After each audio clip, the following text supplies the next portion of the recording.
The young lady still remembers that day clearly, although at first glance it was nothing special. The sun was shining brightly, the wind was playing with the grass in the fields, and it was one of many ordinary working days. Suddenly, a voice, accompanied by a blinding light, asked if it was Lottie Peon. The girl confirmed it was her, without a doubt or hesitation. But when she looked up, her mind refused to believe what was happening. The creature told her it had an important task for her. Lottie knew that if she had ignored the voice at that moment and run away, her life could have remained calm and normal. God really exists in this world. He works miracles and takes care of it, and next to him there are 12 more gods. Countless people had received messages through priests, but Lottie was one of those who never believed in such things. Now the girl realized that this appeal to her personally was something unusual, almost unbelievable.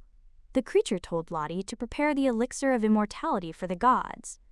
The girl trembled as she asked what this elixir was and what it was needed for. The creature claimed that it understood that it was impossible to create the elixir even in a lifetime, and therefore it was ready to give Lottie a new life. The heroine was slightly surprised when the god left a special mark on her forehead and explained that if she could prepare the elixir, she would be worshipped, and even the gods would know about her. A place as one of the 12 gods awaits her, and people will bow before her all their lives.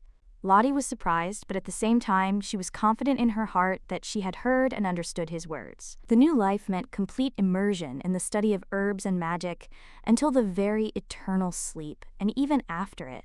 The young lady agreed, promising to create an elixir, although she did not yet realize how naive she was.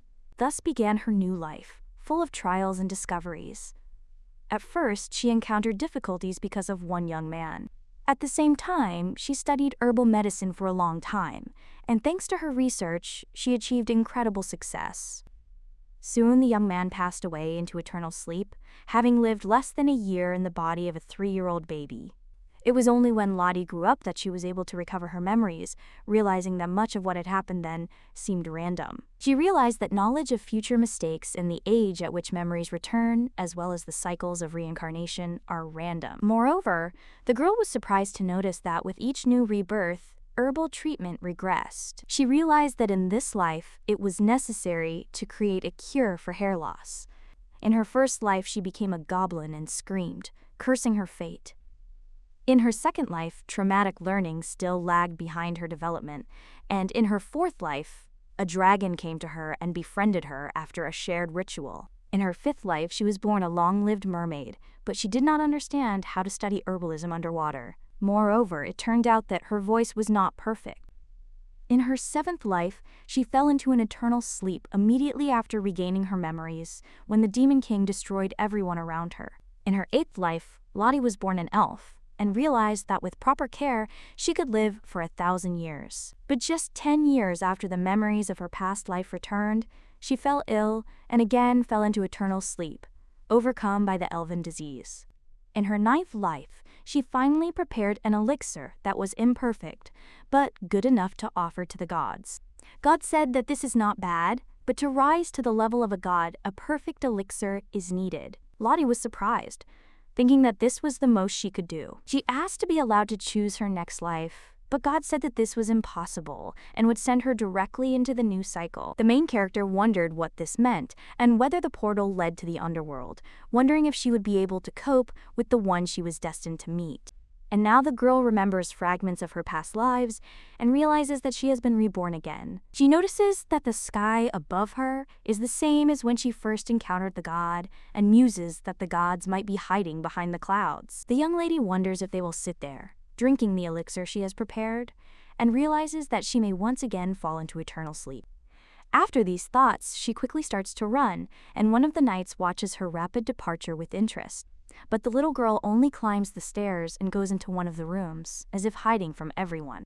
Then she screams loudly, demanding that all the gods and people in this world know about everything. Lottie Peon goes on strike with this reincarnation, realizing that she is honestly tired. The girl loudly exclaims that she does not want to work, after which she walks down the corridor, thinking that first she should carefully examine her body. She wonders how old she is, 13 or 14, and wonders if she will be able to remember it in the future. When the young lady looks in the mirror, she notices that her reflection looks quite cute. But suddenly the girl coughs and sees red liquid on her hand, which makes her wary.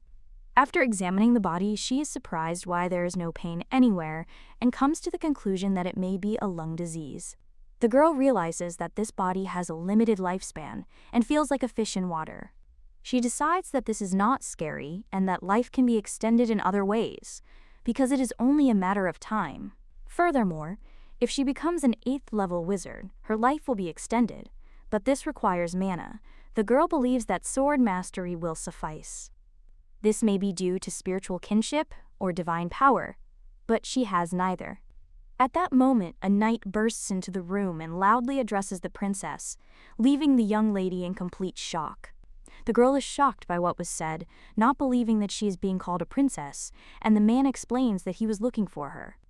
The main character notices the emblem of the kingdom of Pandarion on his armor and asks if he is a knight of this kingdom. The man confirms this, and the young lady is surprised to realize that she has been called a princess. Therefore, she really is the princess of this great kingdom, which surprises the young man a little. The girl smirks, realizing that she previously considered herself deprived of power and property. In fact, she has power and money, and this place has existed for over 1,000 years. She is the princess of Pandarion. Realizing that her body is not functioning well, she realizes the need to work, and that life can be extended with expensive elixirs. Lottie asks the knight to take her to her quarters, admitting that she is tired. However, upon entering the room, the girl is amazed at what she sees, wondering if this is really her personal quarters. From any angle, it looks like she's in prison, which leaves her perplexed. The knight claims that this is a prison, but at the same time, it is the private room of HRH Princess Lottie. The young lady realizes that in this life, her name is Lottie too, and understands that she has memory problems. The girl asks if she is the king's illegitimate daughter or the daughter of his second wife, but the knight answers in the negative. She suggests that she may have done something wrong, but the knight again refutes her suspicions. She was arrested for attempting to poison the former queen, which shocks the main character. The girl remains perplexed, and after a while the knight leaves. Left alone, Lottie reflects that this is all strange considering how hard she tried. She understands that the princess is terminally ill, has no talent, and is in prison, but is glad that she was able to escape during the walk. Under these circumstances, she could have fallen into eternal sleep and been reborn, and now she decides that she will no longer create elixirs.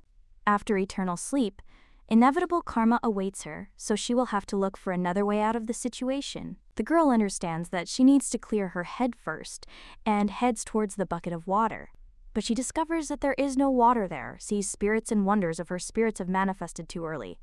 Lottie realizes that she cannot summon powerful spirits, but lower-level spirits are easily subdued, and one of them senses the energy of the Spirit King. The spirit asks if she has signed a contract, to which the girl replies that she signed a contract with the 4th Spirit King. She realizes that in her previous reincarnations, she met him and already signed a contract. A spiritual contract is an agreement between the soul, so Lottie can summon the Spirit King, but if she remains in the body, she will fall into an eternal sleep. 2 drops of spirits claim to understand her, and although she is human, they recognize her as a contractor of the 4th King, asking if she is a traveler. The main character says that she is more of a tramp and asks to bring her some water to wash herself. Lottie realizes that the spirits and some sentient beings who knew her called her companion. The spirits bring water and check whether it is clean enough. The young lady washes herself and realizes that her memories often return to past incarnations, and she needs to go to the Kronos forest in the center of the continent. Thousands of monsters live there, including orcs, trolls, and dragons, and in the midst of it all stands her tower. This is her personal laboratory, a real paradise where any dangerous experiments take place without complications. Rare herbs grew around her, but if she remained in this body, eternal sleep awaited her. At first, she had to stay there for a while. She was caught trying to poison the former king's wife, and the girl was amazed at how she managed to survive. It was a true miracle that she wasn't executed without trial. Now she was trying to understand why she had been put into eternal sleep, when suddenly the door of the room opened. and someone addressed her rudely, calling her a mudblood. It was a young man with red eyes. He had black hair and asked if the girl had really lost her memory, laughing at it and calling her a mudblood. He also asks if she thought that by putting the queen into eternal sleep she could hide her impure blood. The girl was slightly surprised, and the young man exclaimed, asking if she was listening to him. She replied with a smile that, no, she wasn't listening, which left him puzzled. How could she dare to say that? The girl was interested in who he was, because he seemed to know about her memory loss. Lottie began to guess who he might be, and the young man confirmed her guess. Before her stood the second prince of the Pandarion royal family, Arkin. The protagonist fell silent for a moment. Then she said, "Okay," and addressed him by name. The young man cried out, demanding that she call him Prince Akron. The girl was surprised why she needed this, but, looking at him, she tried to understand what was happening to him. She clearly remembered what her life was like here and how her family abused her. The public, too, hadn't stood aside, and they were paying them back in kind. Now Lottie lay sighing and turned to Arkin. She wanted to understand whether she should call him Prince, because she herself was trying to put the queen into eternal sleep. The girl hoped that if the young man told her what had happened, her memory would return. Arkin noticed that Lottie had changed and was a little embarrassed, but said that Her Majesty had lost consciousness when the girl was drinking tea alone.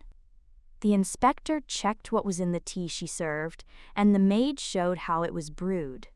Now the young man pointed his finger at her, claiming that this proved her guilt, and asked if she understood this. The girl just smiled and thanked Arkin, and he cried out, asking if she had heard his words. Lottie realized that it was obvious. The power and ability explained the princess's attempt to put the queen into eternal sleep in poor health. But it didn't matter.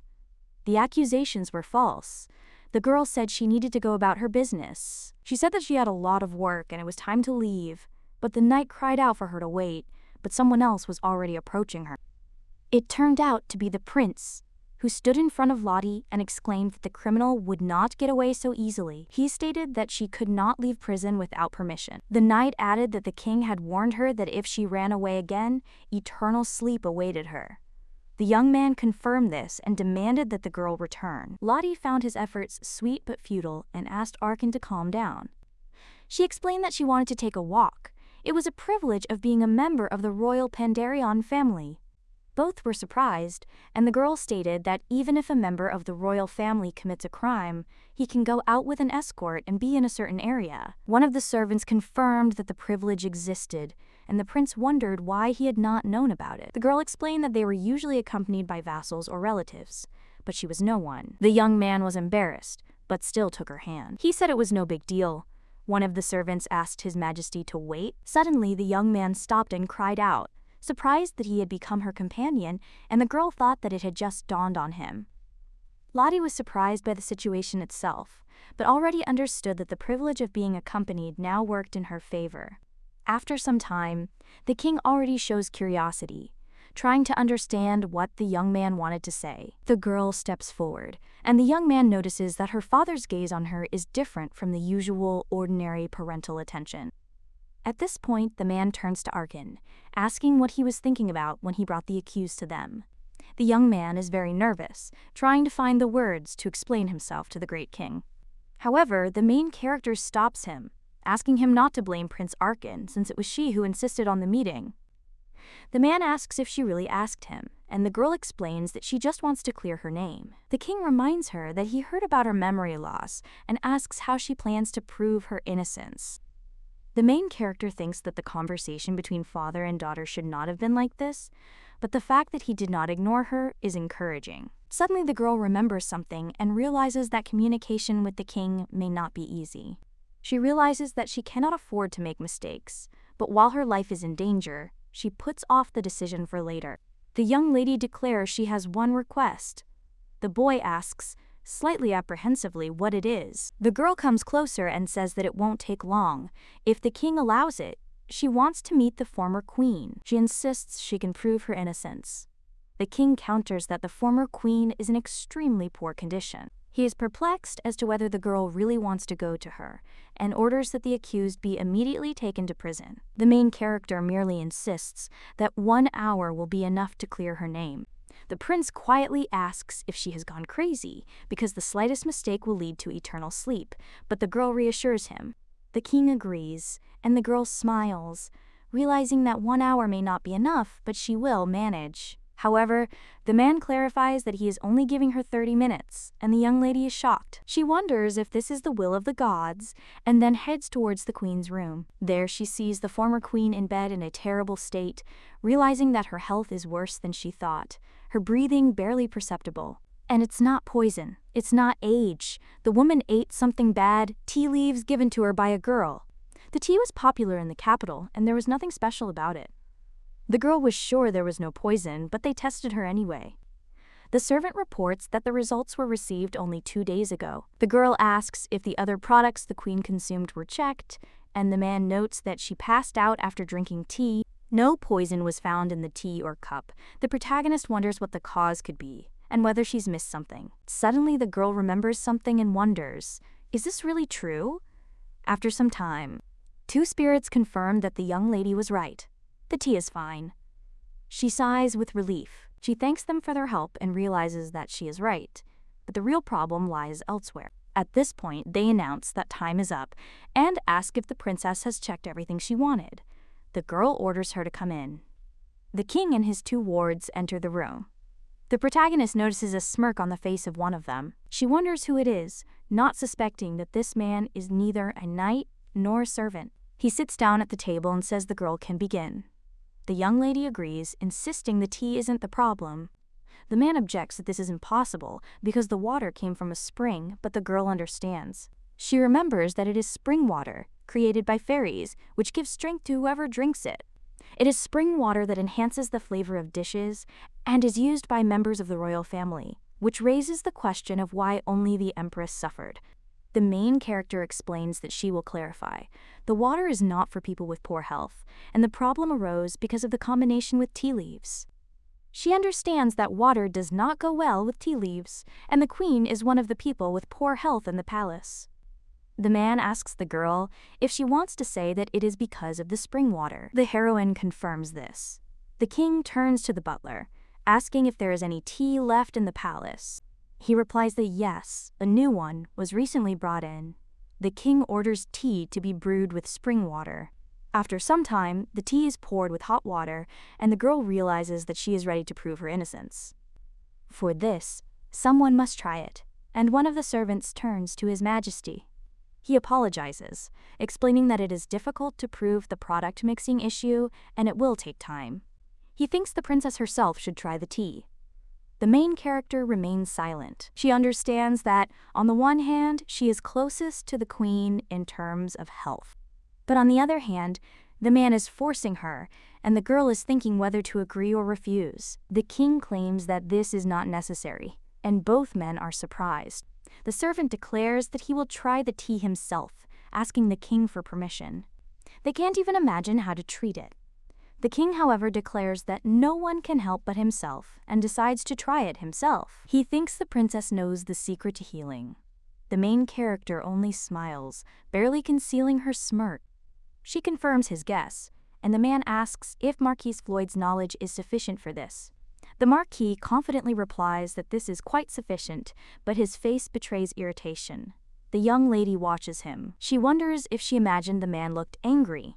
And then His Majesty picks up a cup of tea. He takes a sip, then puts the cup down on the table, falls silent for a moment, and then claims that he does indeed feel something unusual. Strange sensations arise, but they are not enough to knock him unconscious.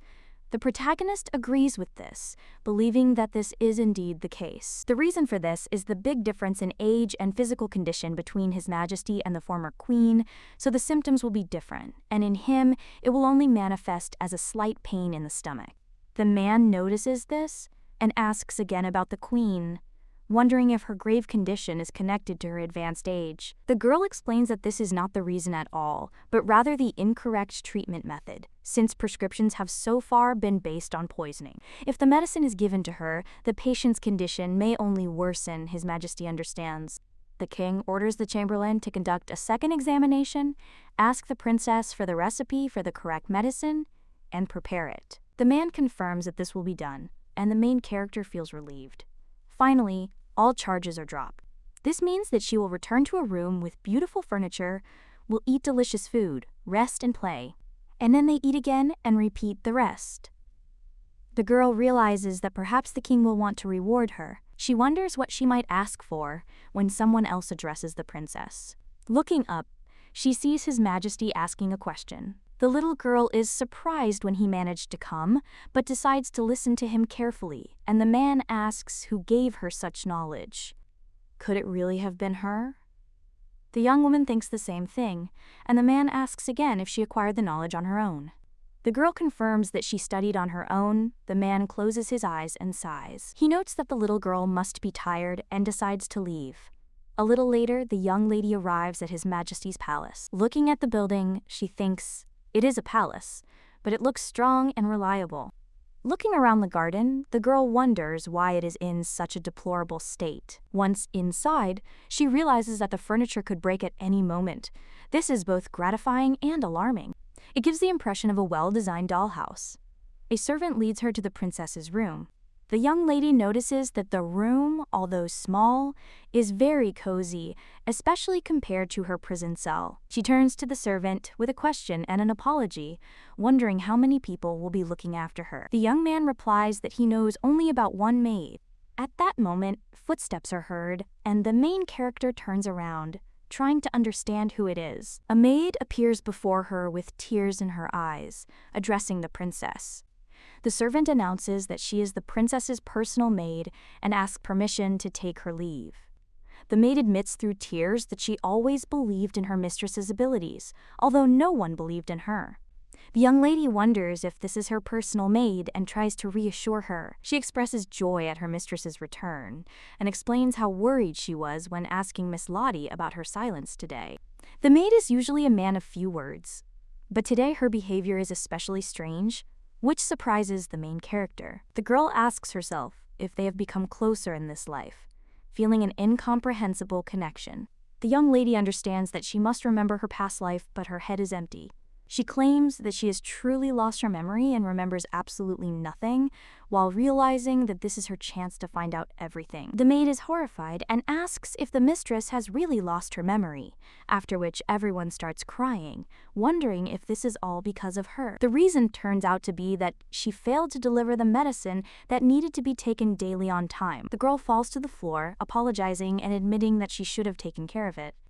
The main character grabs her hands and loudly says that it is not Betty's fault, but just an accident. She assures that the maid is not guilty of anything, but she tries to object and explains that she is the only maid in the palace, and the two of them have to cope with everything. Looking at the maid, the main character realizes that they may have been closer than she imagined.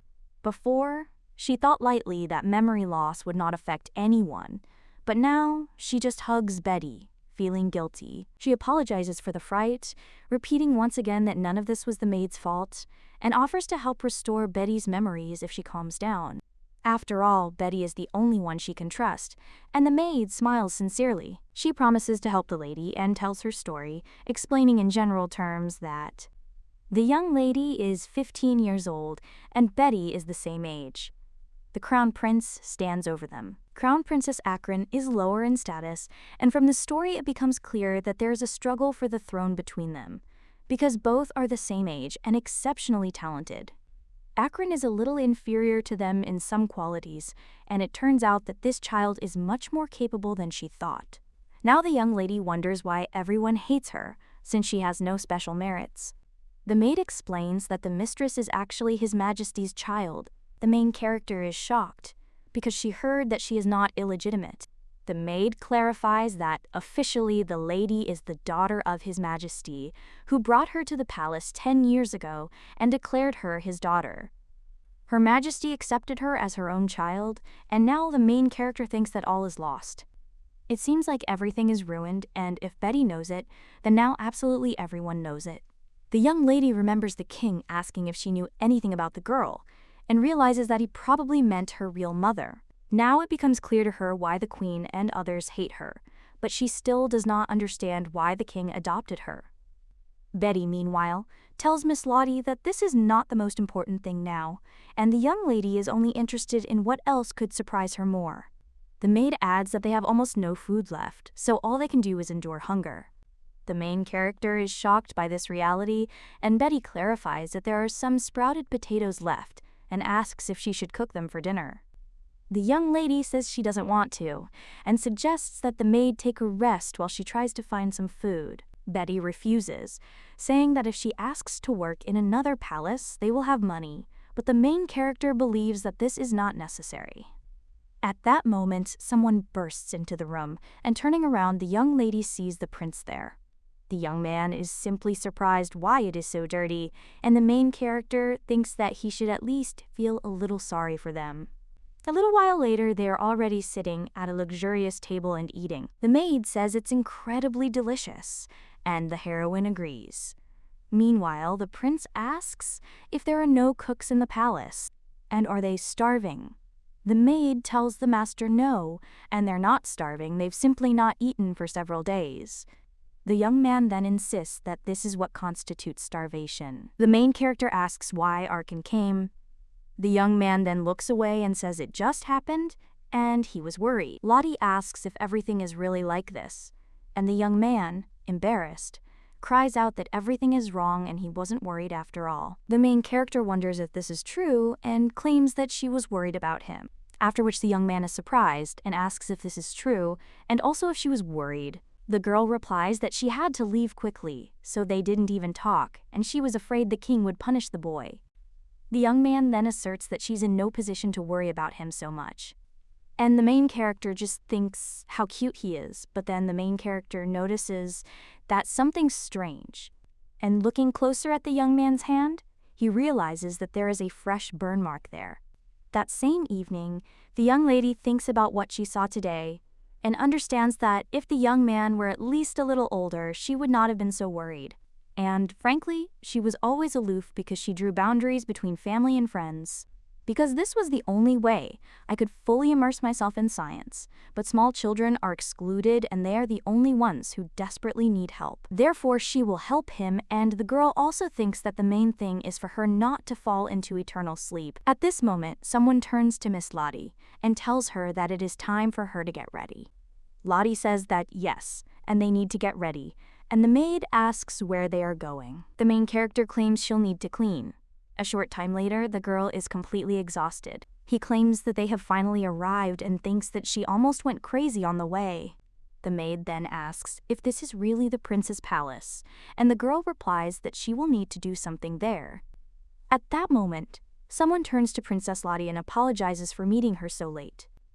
This turns out to be one of the words and claims that he will lead the lady into the living room, to which the girl agrees. A little while later, the young lady is already drinking tea, and the man claims that he brought her what the princess asked for, to which the girl thanks him.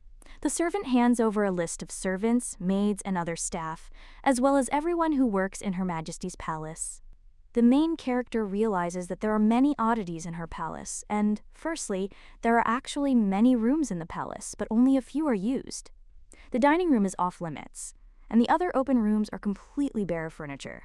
And secondly, there are practically no products, and the quality of those that are available is very poor. Usually, considerable sums of money are allocated to maintain the status of the imperial family, but the girl wonders where all her budget goes.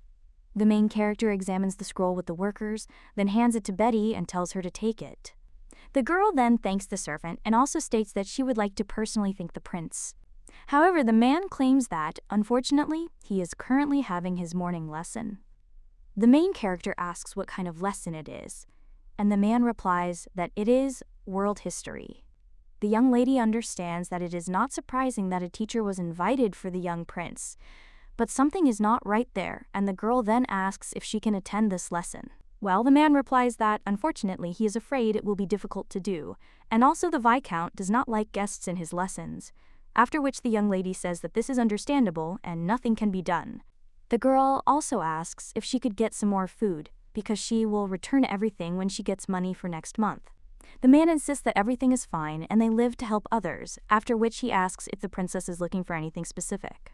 The young lady says she doesn't even know, after which she turns to Betty and asks if she can check. After which the main character pulls the maid closer to her and whispers to her to stall for time, because she needs to find out something. Betty replies that she will try, and a little while later, the main character is already walking with another maid, and also tells Betty that they will see each other later. The young lady looks around the palace and realizes that her intuition tells her something. Akron's burns are somehow related to these lessons, because she recently began to sense spirit energy. But then the girl suddenly stops, and the maid asks Her Highness what happened. The main character claims that she needs to go to the restroom, and the maid says that she will show her there. However, the girl immediately jumps up from her seat, after which the maid screams for the mistress to wait. However, the princess already opens the door to one of the rooms and sees that it seems to be all on fire. There, the young lady also sees the prince, who looks at her and the teacher in shock. He uses this fire power. Akron asks what the girl is doing there, and the main character has a smirk on her face. She says it doesn't look like a restroom. She also tells Akron that she was told there was a history lesson going on there, after which she comes closer to the man and asks if he thinks there aren't enough books for the lesson. She also asks if this man is Viscount Polton, and he tells the princess that this is true. The young lady then understands that everything is as she thought, because there she feels the energy of the spirit. And a Viscount is a guardian of the spirit. To become one must not only have the ability to see spirits, but possessing magic is a prerequisite. One must be born with both qualities. The treasures of this gift have led to many swindlers. Previously, there was no way to increase the connection with the spirit in any way, but scammers have succeeded in this matter. And it's clear this refers to Akron's forces. The Viscount was simply addressing His Highness and asking if he could bring this fire closer to him. The young man looked at all this with a little surprise, and the man only claimed that this way the prince would naturally increase his connection with the spirit. He also claimed with a smile on his face that he was not talking about ordinary fire, but about the invocation of the spirit of fire. The young man then asked if his father would look at him if he could use this fire and become a guardian. The man replied that of course he did, and said so that His Highness would believe him. After which, the boy extended his hand toward the fire. But now he's screaming at the girl to get away. And he asks how she dared to come to him. Lottie apologizes and says she'll go, but first. She apologizes to Viscount Polton and also claims that she was too rude. Lottie also extends her hand and asks if he can forgive her for her rudeness. The man, with a smile on his face, replies that, of course, and even though the girl's apology is so-so, but it must have something to do with the fact that she spent a lot of time in prison. After which the Viscount claims that he accepts her apology, however, the girl immediately grabs his hand. Then he squeezes her tightly and begins to use his magic. The Viscount feels intense pain and then falls to his knees. And looking at the princess, he thinks how she can possess such powerful strength since he made a contract with a mid-level spirit. The girl understands that it is difficult for a guardian who has entered into a contract with a mid-level spirit to resist her power. And she is the person who made a contract with the Spirit King. The boy turns to the Viscount and asks if he's all right. Well, when she looks at the man, she sees that he's already passed out. Meanwhile, the main character turns to Akron, and she says it's impossible to increase the bond by exposing oneself to the spirit of fire. The young man then asks how she knows, and the girl replies that it's a classic scam. And this man deceived Akron and took advantage of his despair. The boy cries out that this can't be true. After all, this man said that if he connects himself with the spirit of fire, he will gain a connection with Celeste, who is a mid-level spirit of fire. And the boy claims that then he too will be recognized, after which he begins to cry. And he cries out that he wants to be recognized. The girl is a little surprised by this, then moves closer to the young man, and she hugs him and also states that it is not necessary to receive recognition, so he should not even think about it. Lottie also claims he's amazing in his own right and asks if he understands.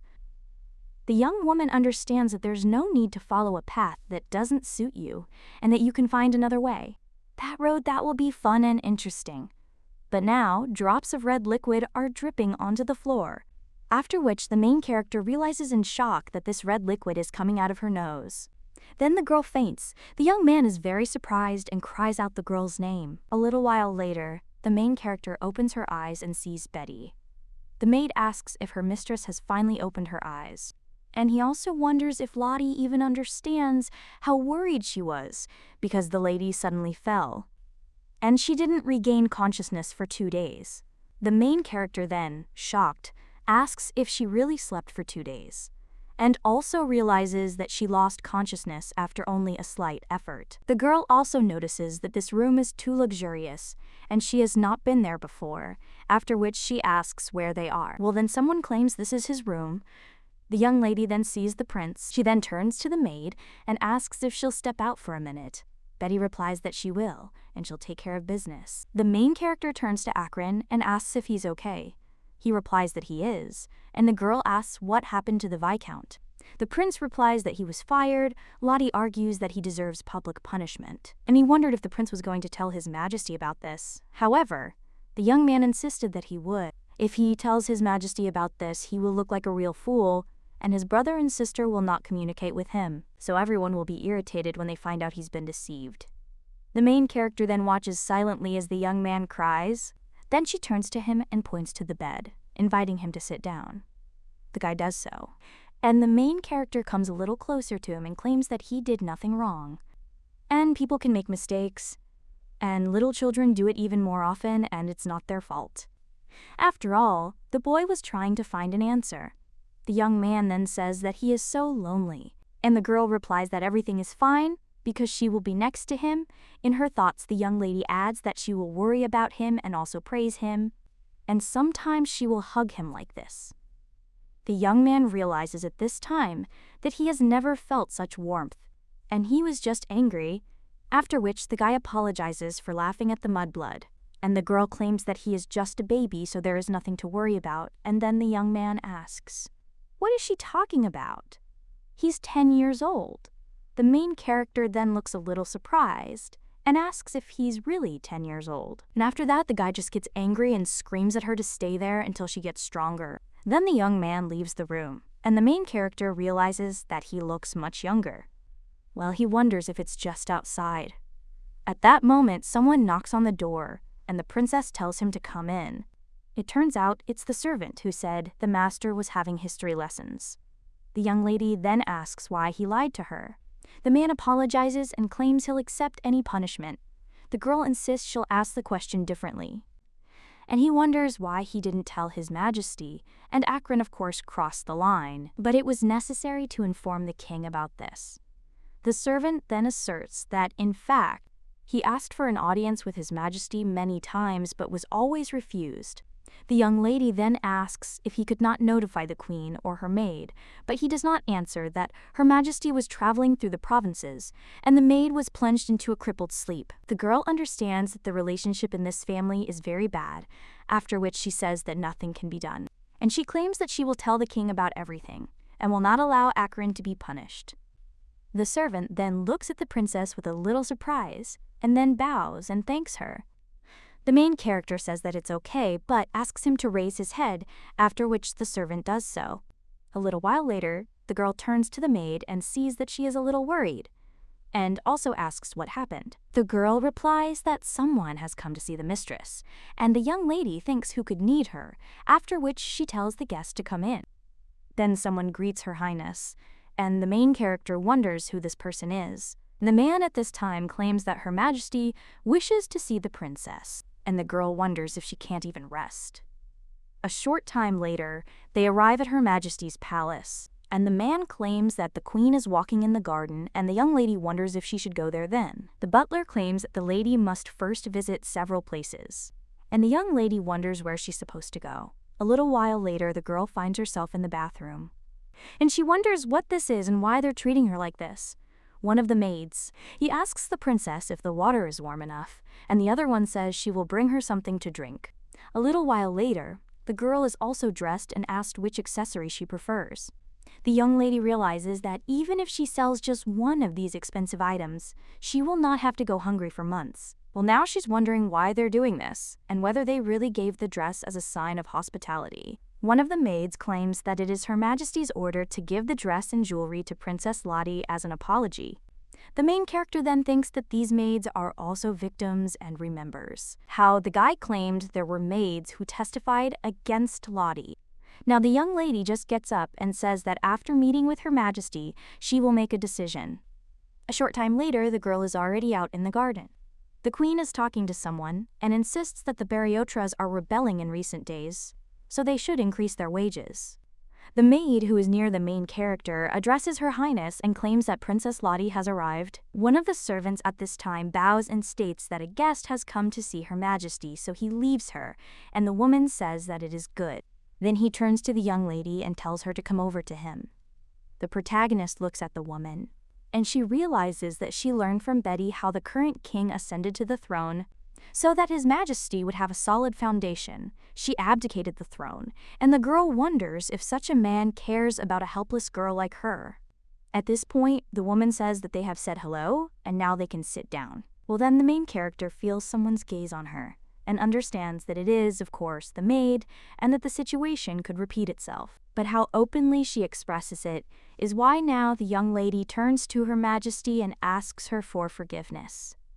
He also asks if she can try the tea first, otherwise she will go crazy just from that look. The former queen then laughs and says that the princess should forgive this maid, because she is still a child, and has been like this since childhood, and nothing has changed. Well, the main character says that, nevertheless, she is sure that this maid is one of those who can distinguish between public and private affairs.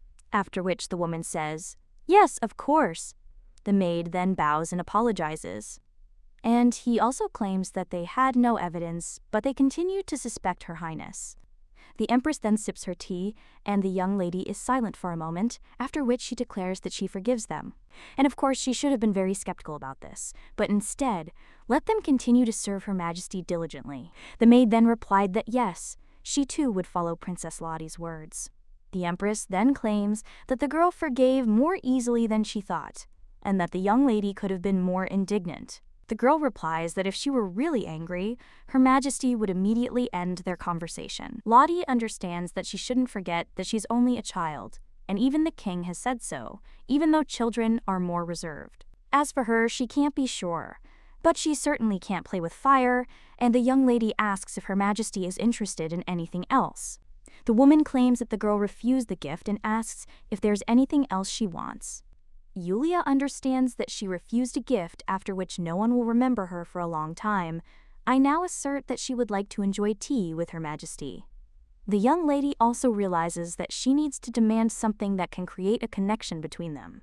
And the woman now claims that she is already free today, but asks the girl to tell her why she wants to spend time with her. The little girl then asks if she has a reason for this, and then states it. He wants to get closer to his grandmother.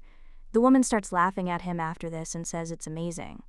After all, the little girl used to be a completely different child, and the girl claims that this is because she almost fell into eternal sleep in prison. And she has gone through a big test. And she also asks if that is the reason for her changes. The woman then claims that she will then ask her a question, and claims that he heard the girl run away during a walk and shout something in an ancient language. The main character then thinks about what she is talking about, but then remembers how she told the gods that she was declaring a strike, and he realizes that she truly spoke an ancient language. Lundo is her native tongue, and the language is from her first life, but now it is an ancient language. And after rebirth, the girl used the language familiar to her.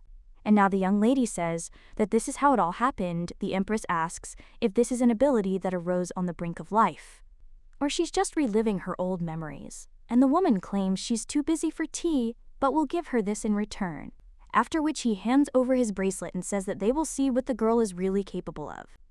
The young lady then smiles sincerely and thanks the Empress, and then she remembers. She came not only for this, but also asked about Her Majesty's health, to which the woman replied that it was already better, and the young lady apologizes and also asks if she can check on her condition. The woman replies that yes, after which the young lady takes her hand in hers and states that it will not take long. The girl even wonders if the Empress has a chronic illness, since she'd been seriously injured before. He then asks if it's noticeable and says it's true, since they tried to poison her. Lottie understands that because of the poison she took, she still has not been able to regain all her strength, and it is a miracle that she survived, although she still often loses consciousness. The young lady also approaches the Empress and asks if she knows about mandrake. The woman replies that of course she does, and that it's an ingredient for magicians. Lottie replies that it can also be used as a medicine if you drink a strong brew and it restores lost energy. Mandrake from the southern part of the continent is considered the most effective. The girl asks if she can have some of this remedy. The woman replies that yes, and if she finds mandrake roots, she'll give them to the young lady. She also says it's amazing, and asks how the girl knows all this. The main character then says that she simply read a lot of books. A little later, the girl is already looking at the remedies she made from this root. He also understands that it was a huge challenge to obtain and prepare mandrake, but drinking it is even worse. However, the girl understands that she must do this, after which she drinks anyway, and then he starts coughing and claims that it's disgusting, and the maid asks if the mistress really needs to heat the room. The young lady replies that yes, it is necessary, because yesterday she drank and was able to easily walk for a whole 10 minutes. Betty then asks what the list on the table is, and the young lady notes that it is people assigned to her palace and fellow maids. Betty then asks what she is talking about and claims that there are so many people, and also wonders if they all belong to the palace. The main character then claims that she wants to ask whether Betty's salary is paid on her behalf, to which the maid replies that yes, and that is true because she receives everything from Her Highness. Lottie then realized that labor and medication costs were the highest, but Betty was the only one there, and she wasn't getting any medication. The girl also thinks that because of her weak body, it is easy to deceive with the price of medicines and the subsequent big expenses. These are bushes and flowers, but everything in the yard is in a paid state. And the girl understands that from the first day they brought in the cheapest and worst things and simply planted them in the ground. So a lot of money was stolen, and the young lady asks who Leold Dean is. Betty replies that it is the Baron, and he is a good man, because he often came and also checked the mansion. And he even helped her, after which the main character wonders if it was really him who stole her money. She also says that everything is clear. Then she turns to Betty and says that she wants her to help her. A little while later, someone approaches the Baron and asks why he is running away again. The man asks what they are saying and whether he is really running away, and the other man says okay. And he wonders when the Baron will give him back his money, since he has been his debtor for a long time. The blonde tells the guy to calm down and asks why he is so worried, because he will soon return his money to him, and that he should not worry because he has been a regular at the gambling house for 10 years. And the man knows that he knows who to take money from, because it can be done. This mudblood. However, another man claims he's heard bad news, and rumors say she's caught the eye of Her Majesty. And the money he spent should go unpunished, only because no one from the imperial family looked at it. The Baron then tells his colleague not to worry, as these are just rumors. Or two men claim that one can only hope. After all, many people besides him are interested in the rumors. The man also recalls how the border guard insisted that everything was true, and how Her Majesty and Miss Lottie drank tea together. So now he just continues and claims that it was the mudblood who attracted the Empress's attention. He also claims he must fix it. The man realizes that the box he knew is dirty. She was a stupid, immature little girl, and her self-esteem was shattered into pieces. The man claimed that her mother was as insecure as she was, so it was better not to get close to other members of the imperial family. After all, the little girl is too incapable, and she understands that only he is worried about Her Highness. And she can only trust him, and it has been like this for 10 years.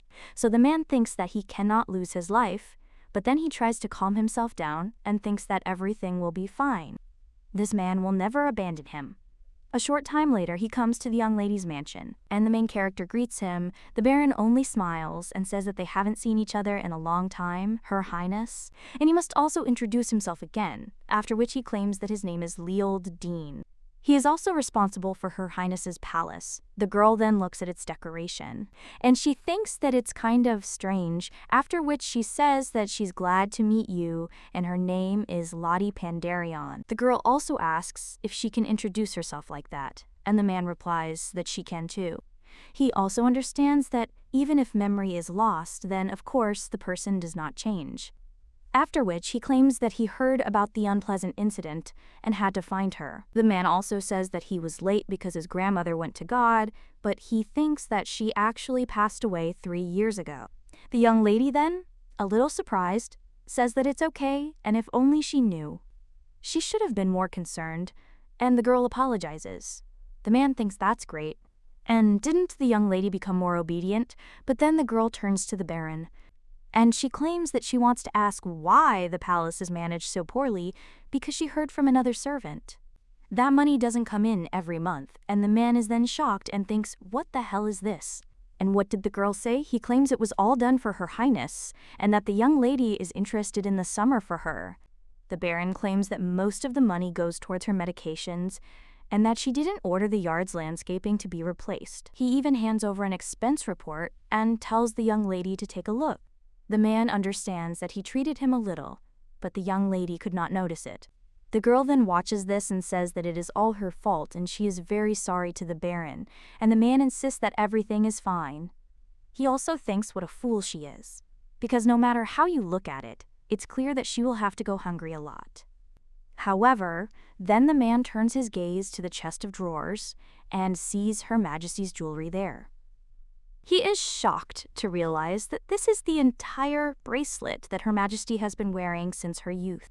And he wonders if they not only spend time drinking tea, but also if the princess gets her favorite trinkets. But if they are so close, then instead of fearing, he should use this if he knows the future political actions. Even a little information can help him get rich. After which the man claims that there is talk that the girl has become close to Her Majesty. The young lady replies that yes, ever since she lost her memory, she has been taking care of her, and the woman gave her this and also told her many stories. Lottie claims that she talked about politics and history, and there was a lot of stuff there, even though she doesn't understand it. The man then smirks and says that it's just a jackpot, after which he states that it's clear. He also asks what they talked about, and asks if the girl can tell him. After all, before she always told everything that happened, and he always leaves her secrets undisclosed. And also 10 years ago as proof, and he is always happy to talk to Her Highness. He also wonders if the girl would like to tell him a little. I then say that only the Baron should know. And Her Majesty said that they would soon significantly increase the duty on tobacco leaves with benthic acid. The man understands that this is excellent information, and tobacco leaves are most popular among the nobility as an imported product. It is obvious that a sudden increase in duties on some products will send the price of the products sky high, and he will have to buy everything. But then he thinks that it is not enough to buy everything, because he definitely heard something in the gambling house in Port Dawn. After which he immediately rises from his seat, and the young lady asks the Baron what happened. The man then claims that he remembered an urgent matter, and so he will go, and the young lady agrees. After which he immediately runs out of the room, and the young lady only smirks and says goodbye to the Baron. A little while later, the young lady again drinks this disgusting root decoction. At this time, the maid approaches the mistress, and the young lady tells her to tell the story. The maid then asks, a little surprised, how the mistress guessed that she wanted to say something. And the young lady claims that she always sneaks up on her whenever there is any question. Betty then asks what she's talking about and insists it's not true. The maid also argues that since the Baron stole the mistress's money, couldn't they just tell the king? However, the young lady replies that no, and if they tell, then most likely they will be able to return the stolen money to the treasury. And she is a victim and cannot return a penny, so the girl claims that they will make glue for the flying things in one go. After all, firstly, she will receive money, secondly, medicine and the trust of His Majesty. After which the young lady rises from her seat and tells the maid that they should go through. The girl is then a little surprised, and the young lady asserts that they will go to the king. The man is sitting in his office at this time and thinking about the lady with silver hair. The more he thinks about her, the more his head starts to hurt, and he remembers men. They were holding hands and kissing. Then, at one point, the girl ran away. And no matter how much the king asked her to stay, he could not, even after a short time. A child appeared before him, and he was told that it was his child, and this girl also claimed that she could no longer raise the baby, so let her be near him. And the headache hasn't subsided since the meeting? Then one of the aristocrats told His Majesty that there was no need to appoint this girl as a princess, because he already had 2 children from the empress, so let him make a wise decision. Another man then said that His Majesty was not going to abandon his sister, and the king only addressed them and claimed that Lottie was his daughter. The girl grew slowly, and he secretly sent her medicine and food, but it did not help. The man hoped for her to grow up quickly and hoped that she would recover. And he hoped so much that she would not disappear, that all his thoughts were only about them, and finally the war that had dragged on for many years was over. The king gradually sorted out the remaining problems, but suddenly the former queen was poisoned. He was looking for evidence of the false accusation, but the girl herself cleared her name. Now the man just smiles, but then someone turns to His Majesty and he replies that he is thinking. After which he asks what's going on with the search for smugglers. One of the servants claims that business is slow, and what about the gambling house? Well, then a young lady appears in front of them and then lifts the hem of her dress. And he greets His Majesty. The man looks at her a little coldly and then asks what happened. The young lady claims that she has a request for him, after which she asks for forgiveness and claims to rephrase it. The girl then claims that she has come to make a deal and will help him catch the smugglers. But in exchange, he'll grant her one wish, which surprises the man. The Baron is near the coast at the time, and one of the men asks if he is sure that the information is reliable, to which the man replies that of course he is interested. Does the guy think that the queen just gave her bracelet to the mudblood? But he'd heard that the duty on tobacco leaves would soon be raised. The other man then insisted that he could only believe his words. After all, he is risking his condition, but the blonde man tells him not to worry. After all, with the prophet they will live no worse than high-ranking nobles. After which the other man agrees. But then someone comes up to them and greets them. The two men are very surprised, and the young lady, with a grin on her face, says that she is glad to meet the Baron, and also asks how long it took him to achieve his goal. The man then asks in shock where she came from, and the blonde in shock asks if it was all a lie. The little girl replies that it's all a lie. After which the Baron only gets angry and thinks that the bracelet and tobacco leaves are parts of a trap. I think the man is saying that it was stupid to come alone, because she could have at least captured a couple of soldiers from them. That is, they had insurance. After which, he points his finger at these guys to come at the same moment. Several assassins jump out from behind, and the Baron claims that they have time and opportunity to escape, and they will also become a wall between him and the young lady. The girl then looks at the Baron silently and smirks. Then she asserts that it was foolish to bring only a couple of people, because she is not alone and has a whole squad with her, and she also wants to say that the bracelet is real. The assassins then turn to their threat and claim they hadn't agreed to anything like that. Meanwhile, someone else turns to Leol Dean and Betten Lurton. The man then asks in shock if this is the king, and the young lady's father claims that they have been sentenced to death for conspiring with smugglers. The men immediately fall down and scream, but the man only plunges them into eternal sleep. A little while later, one of the knights says that this is a good job, because they not only caught the smugglers, but will also be able to get rid of the trading places. And these mercenaries were also problems, so they dealt with them successfully. The king at this point turns to the young lady, and he claims that he has a couple of questions for her and is interested in how she found out that Baron Dean is connected to smugglers. The girl replies that the smugglers don't sell the goods themselves. She also understands that a gambling house is the best place to sell contraband. And the girl claims that the connection between these and illegal things seemed logical to her. The knight claims that their investigation was moving in the same direction, but they were too cautious. And the girl realizes that this is obvious because she was bullied for 10 years. The king turns to the young lady and asks how she found out that the contraband would be tobacco leaves. Well, the young lady replies that it's very simple. And this is the most expensive imported product, but it is imported in small quantities. And she just didn't expect to see a whole shipload of contraband. The man is silent for a moment after that, and then he turns to the knight and tells him to give the princess what he promised, to which the guy agrees. And he claims that for each smuggler, there are 1,000 gold coins and 20% of the contraband received.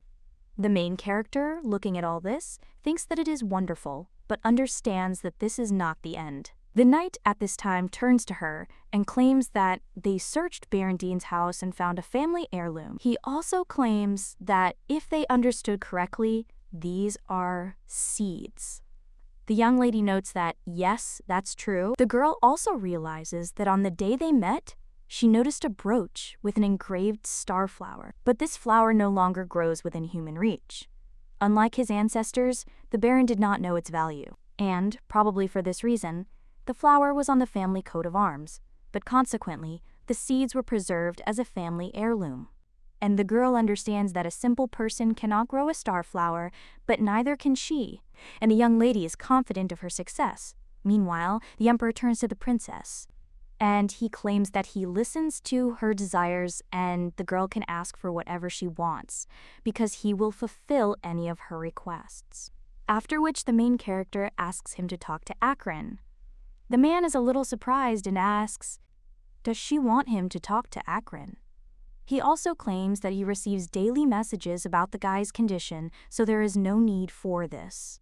However, the young lady claims that she is talking about something else and wonders when was the last time he spoke face-to-face with him. The man replies that he often asked how he was doing, and the little girl asks if the answer was always the same, to which the man is surprised. And he remembers how the young man responded to His Majesty every time, and how everything is usually fine with him, and he will also continue to try his best. And he cannot afford to disappoint His Majesty. Now the man understands how distant he became from his children, and the young lady understands that it's true. The girl also wonders if he really believed it, that a 10-year-old child feels the same thing every day, but even adults experience different emotions, and children are even more emotional. The girl also understands that children can talk for hours about the new birds they saw, the sky that was different from yesterday's cloudy one, and the stars at night. While when a child repeats the same thing day after day, he tries his best to gain recognition. And it is very easy to make sure of this, so now the young lady is telling His Majesty to talk to Akron. He told her what had happened today and about his difficulties. The girl also told them to maintain eye contact. For communication to be pleasant, this is her desire, and this time she asks for it. The man shouldn't scold Arkin even if he does something wrong. The king then asks, what about the baby? And isn't there anything she wants for herself, and not for Akron? The young lady is then a little surprised, and she thinks about what she wants, after which the man tells her to say what she needs. Then the girl replies that nothing. Then she approaches the two and tells them they're finishing up and leaving. After which the young lady leaves and leaves the king alone, and the man wonders why she doesn't want anything. The next day, the maid comes to the mistress and says that the food warehouse is full. The main character asks if it's been fixed yet, and Betty replies that yes, they arrived and fixed everything very quickly. Rumors spread that yesterday, she and the king were arresting smugglers and gamblers, and the entire royal palace already knows about it. The girl also looks outside and realizes that the gifts sent by the king have arrived. The young lady understands that this is all very luxurious, and also thinks how many gold coins are there because it seems to be much more than promised. And she also thanks him for sending me so much, but the girl understands that she cannot stand out without reason, because it will lead to trouble. As is known, she is illegitimate, and there are two people claiming the throne above her. If they catch sight of her, they will grab her by the throat, no matter what she says in her defense, and even if it seems that there are no problems, it is not the king who is traveling through the provinces, but the queen, and the young lady heard that the war, which lasted for years, was finally over. But despite everything, the queen was not only busy with affairs in the palace, but also took care of problems outside the capital, which means she also thirsted for power. If someone considers her an obstacle, then this will become a problem and the girl must quietly take care of herself, after which she turns to the maid and says that in the future a new worker will appear, after which she asks if this is true. He also asks if this means the lady has found a replacement for Baron Dean. The girl replies that no, and she was unable to find a maid or servant. She understands that she cannot take anyone on recommendation, because if she brings in someone unverified, he could become like Baron Dean. After which the young lady turns to the maid and hands her the key to the food storage and safe, and also asks if she can take care of this, because she trusts her more than anyone. The maid is a little surprised by this, after which she thanks the mistress for her trust. And then she claims that she can't, after which the young lady is a little surprised. He also understands that she did not expect a refusal, and is interested in what the problem is. And the maid replies that she was so young when she came to the palace and cannot read. The main character then looks at her a little surprised, and the girl claims that her mother was a servant in an aristocratic family, and thanks to her mistress, she was able to enter the royal palace. The young lady then looks at the maid with a slightly sad expression, And then he says that she can learn, and she will teach her how to write. The girl then asks if she can learn, and the main character says that if she wants, she will even teach the girl an ancient language. Betty is then a little surprised and claims that this is what aristocrats are taught. The main character then pulls her friend by the cheeks again, and then says that Betty should remember that there are no things that are only allowed to one class. The girl also understands that knowledge is like water, and if you only allow one class, then the water will stagnate and soon rot. How was it with herbalism before, and if in one life it reached 10 levels? Then in the next one, she got no more than a 7th or 8th, and this is terrible, so now the young lady screams for the maid to do what is in her power and repeat, because she succeeded. Thus began the teaching of writing, and soon, due to rumors, other servants came and the young lady began to teach them. The lessons went very well, and by the end of the day, the girl already felt very tired. She understood that if views on education were transformed, more people would study. But then she gets a little upset and thinks that it's impossible, because she won't do anything. And this won't work because she just needs to lie around, but at that very moment, someone enters the room and screams.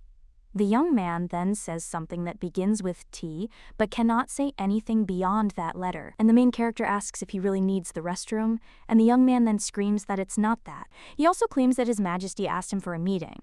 The little girl then wonders if he's finally done it. And apparently it took more time to finish the job with the smugglers and the gambling house. At this time, the guy asks why he called him, and maybe he found out about Viscount Polton. And is he really calling him to punish him? But the young lady replies that no, and she doesn't think so. After all, he just wants to talk to the guy, and if he wants to tell him something, then let him do it. Akron is a little surprised by this, and also asks if he can do this, to which the young lady replies that of course. The young man then claims that there are indeed many things he would like to discuss, and this is the horse he recently raised. He also wonders if the girl knows what name he gave him. And he named the horse Alexander Alfredo Sebastian Zonda III. He also got a 100 in his last philosophy class, and the teacher said he was a genius. The little girl then says that, yes, he is a genius, and it seems the guy cannot talk to her more simply. After which the young lady tells him to call her Nuna, or just Lottie, and when they are not alone, let him observe minimal politeness. The young man becomes a little embarrassed after this and claims that he can do everything. And the young lady understands that addressing her this way may be too rude. At this time, the guy very embarrassedly says Nuna, and even with a mistake. After which the young lady, he repeats this mistake and laughs about it, and the young man sits there, red as a tomato from embarrassment. He immediately cries out that no, he made a mistake, after which he calls her Nuna and asks if she sees that he can say it correctly. And the main character says that it was so cute with the mistake and can't he call her that? However, this only makes the young man angry, after which he rises from his place. And he leaves, and also claims that he went. The young lady understands that the day was fruitful and ended happily, and the next day the girl found herself at a tea party, and she felt very uneasy. After all, she was drinking tea with the king. A little while ago, one of the servants came to see her, and he claimed to have brought a message from His Majesty the King, after which the young lady was a little surprised. And the man claimed that the sunny day was perfect for tea, so the young lady wondered why he wanted to go to tea with her, and also what happens, after which she understood that there was no reason to refuse, and claimed that it was fine and that she would also come. A short time later, they were already heading towards the palace. Then the young lady butler asked if this was Countess Selah. The main character then looked in that direction, and one of the servants claimed that he understood the current situation. But still, he can't help in any way. The woman then tries to say something.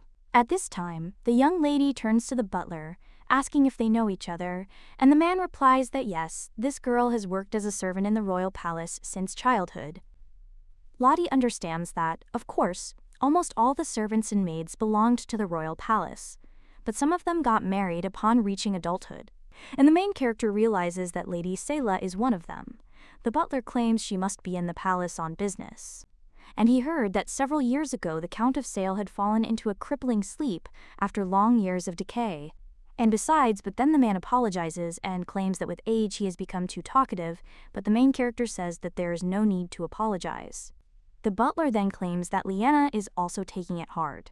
The protagonist then wonders if he named her Liena. And they also remember how the maid claimed that she wanted Barandine to be replaced by Madame Liena, and the girl realizes that she heard this name from Betty. After which the young lady turns to the butler and asks whether Miss Selah had accidentally helped Betty. The man then says that this is true, and the woman often helped. After which the young lady becomes interested. What did Miss Selah do while at the palace? The butler replies that she managed the servants and that he personally trained her. And now the main character realizes she's chosen a new maid. A short time later, the girl is already having tea with His Majesty. The young lady looks at the food and realizes it's all sugar, and the man picks up his baby and asks if she likes me. The main character replies that yes, and asks if there is food that is not so sweet.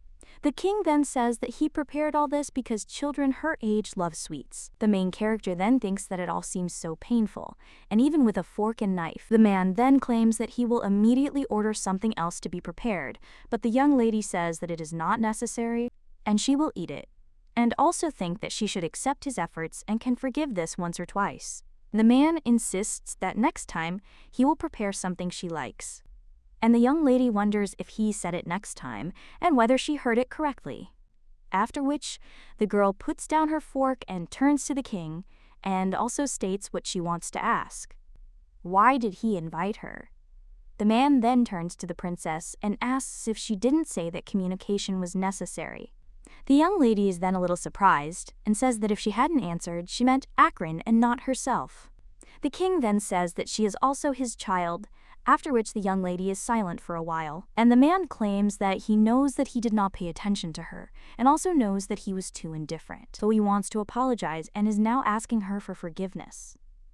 The main character then thinks that this is definitely true because they are family and it was all in her head. Well, the girl claims that, frankly speaking, she doesn't even know what to say and she feels so awkward.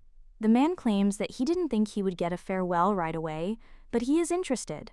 Couldn't the girl give him a chance? Because he will wait for her answer as long as it takes. The main character then says that's fine, and she'll think about it.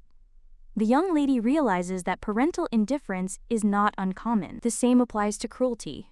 But nevertheless, there are parents who, after realizing it, tried to change their relationships with their children. In her past life, her mother claimed that she was so indifferent and would be kind to her in the future. However, the girl understood that nothing had changed. And when the parents felt that they were beginning to lose control and the children became independent, then they would offer their one-sided apologies.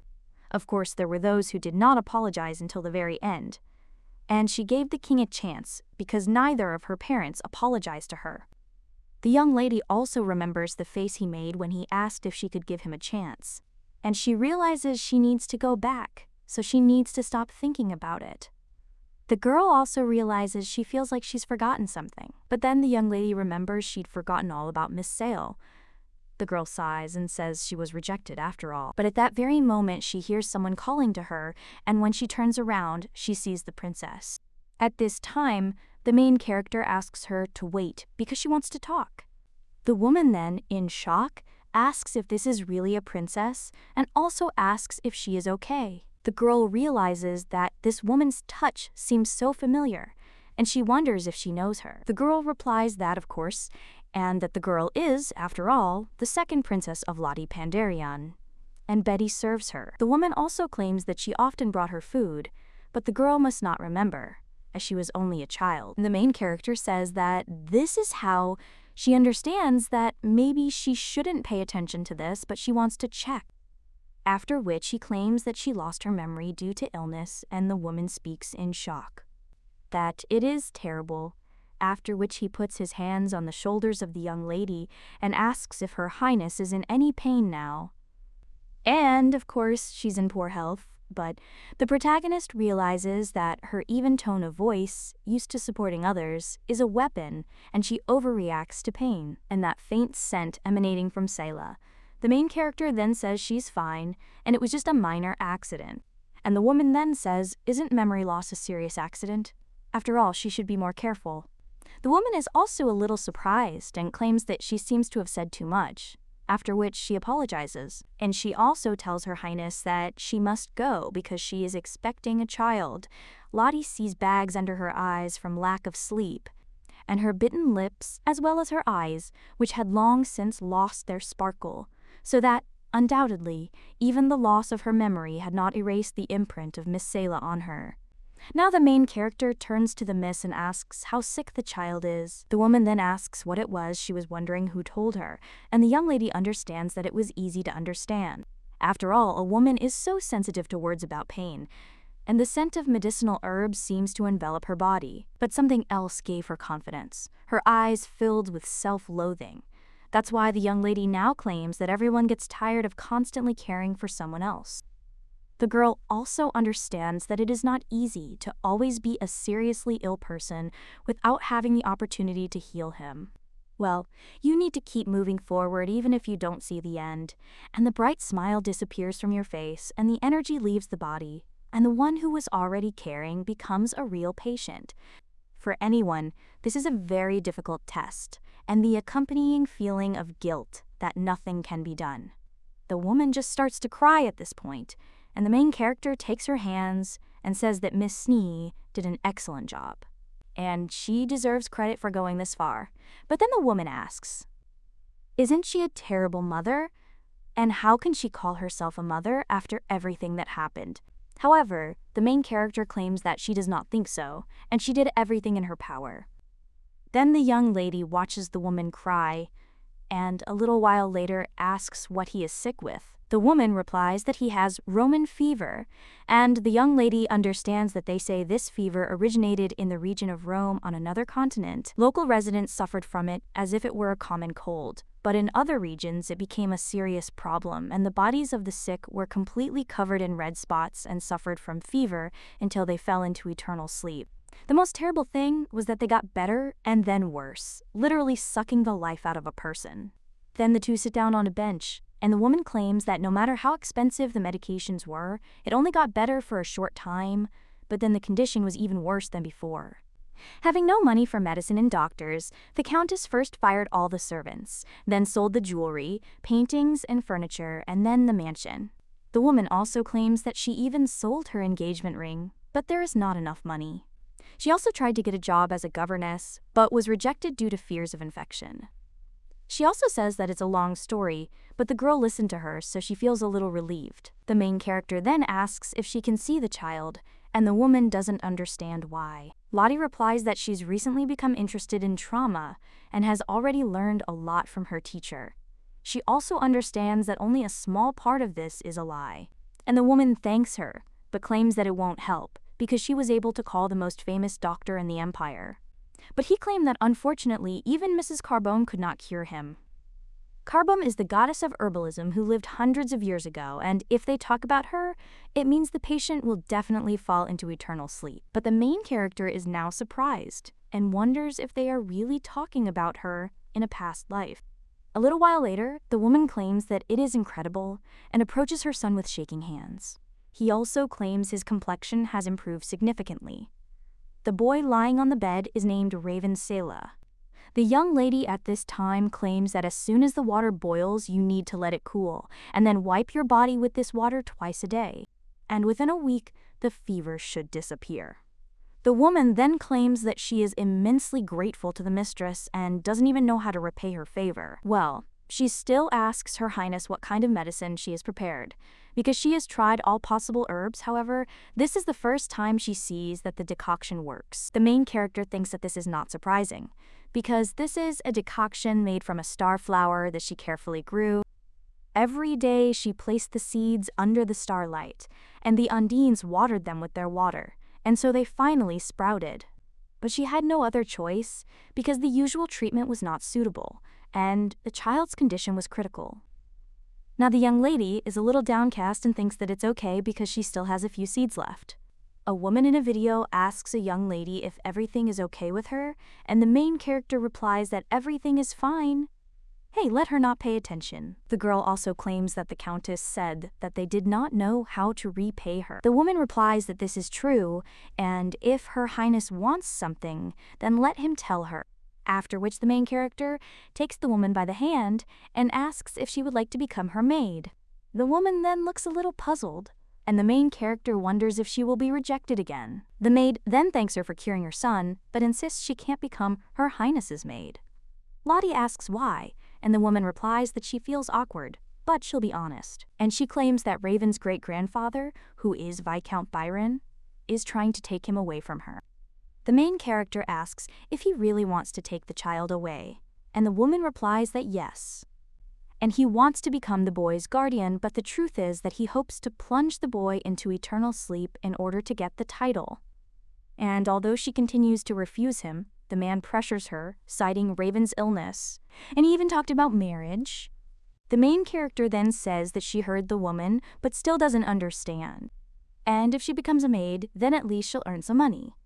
The woman replies that this is true.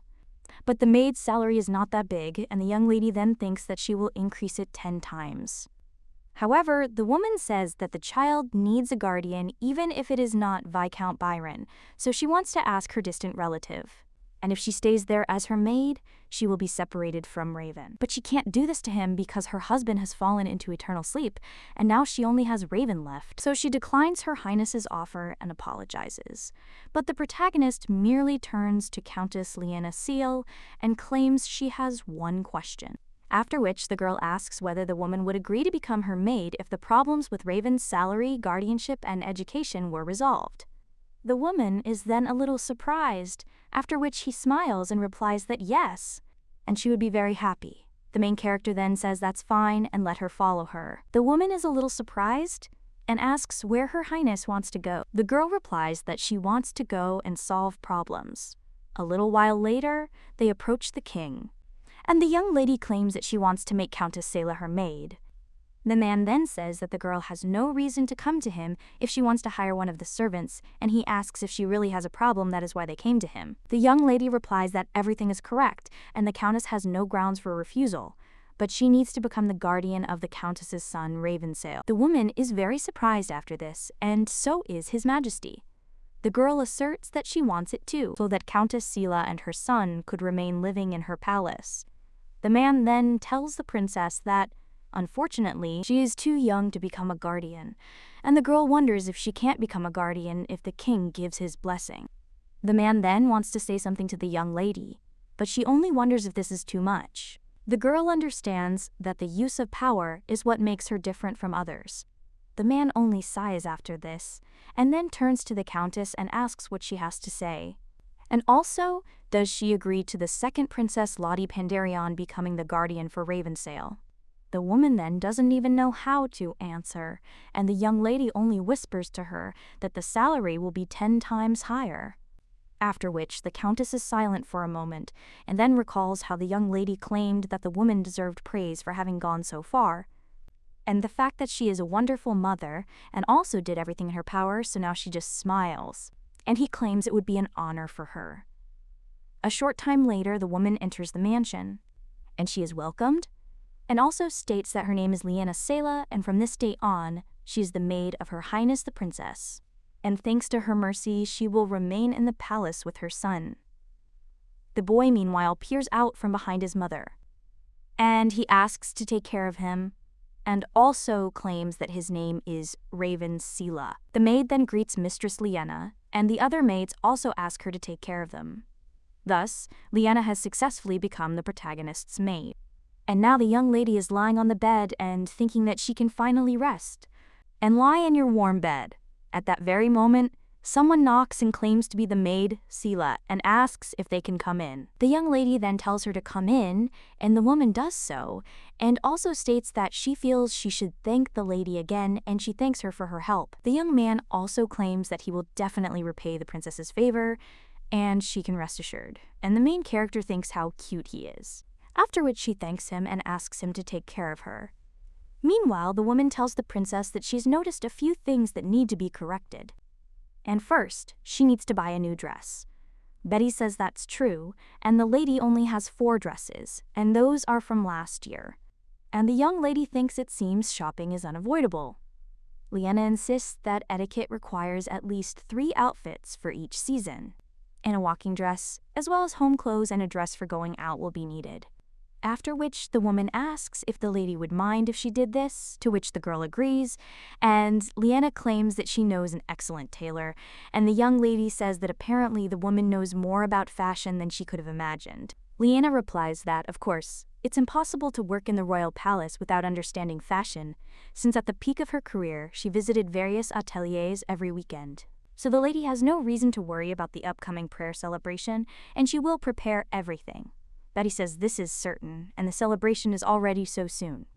The young lady then asks what kind of celebration it is, and the girl replies that it is a prayer celebration. This is an important national event that takes place at the end of spring. Everyone prays for well-being and health. They pray for one day, but the holiday itself lasts 3 days. Betty claims that the opening of the prayer, it takes place in the Ditome Temple, which is located near the royal palace. However, the young lady insists she won't go. The girl understands that the gods are clearly evil. Since she refused to make nectar, how can she go to the temple? And despite that Ditome is a kind goddess, but she should still avoid attention. However, the maid immediately tells her that this is not right and she should leave. One of them claims that this is an event of national significance, and members of the royal family cannot remain on the sidelines. The entire royal family must attend the national event. The main character then wonders if the whole family will be there. Betty, meanwhile, addresses Her Highness, and he asks if she doesn't want to see everyone, because she is Her Majesty the Queen. Prince Leonard and Princess Stella will be there. Leanna says that's wonderful, and Betty replies that this is true, but the main character thinks that everything is not so. And she wonders if she will be able to stay if she faints, and still wonders when she will be able to rest. A little while later, the main character is already riding in a carriage and thinks that if she jumps out of it, she won't have to go to the celebration. Well, she also thinks that if Ditome shows up and asks why she doesn't make nectar, and also will the king and queen take more care of her, but then the queen, the prince and princess would watch over her, and of course, at least once, she would have to meet the gods. So Ditome is the lesser of the two evils for her, but the girl still understands that she doesn't want to go to this holiday at all, and now is such a bad time. After all, because of her affairs, the entire aristocracy is watching her. At this moment, someone turns to Nuna and asks if everything is all right.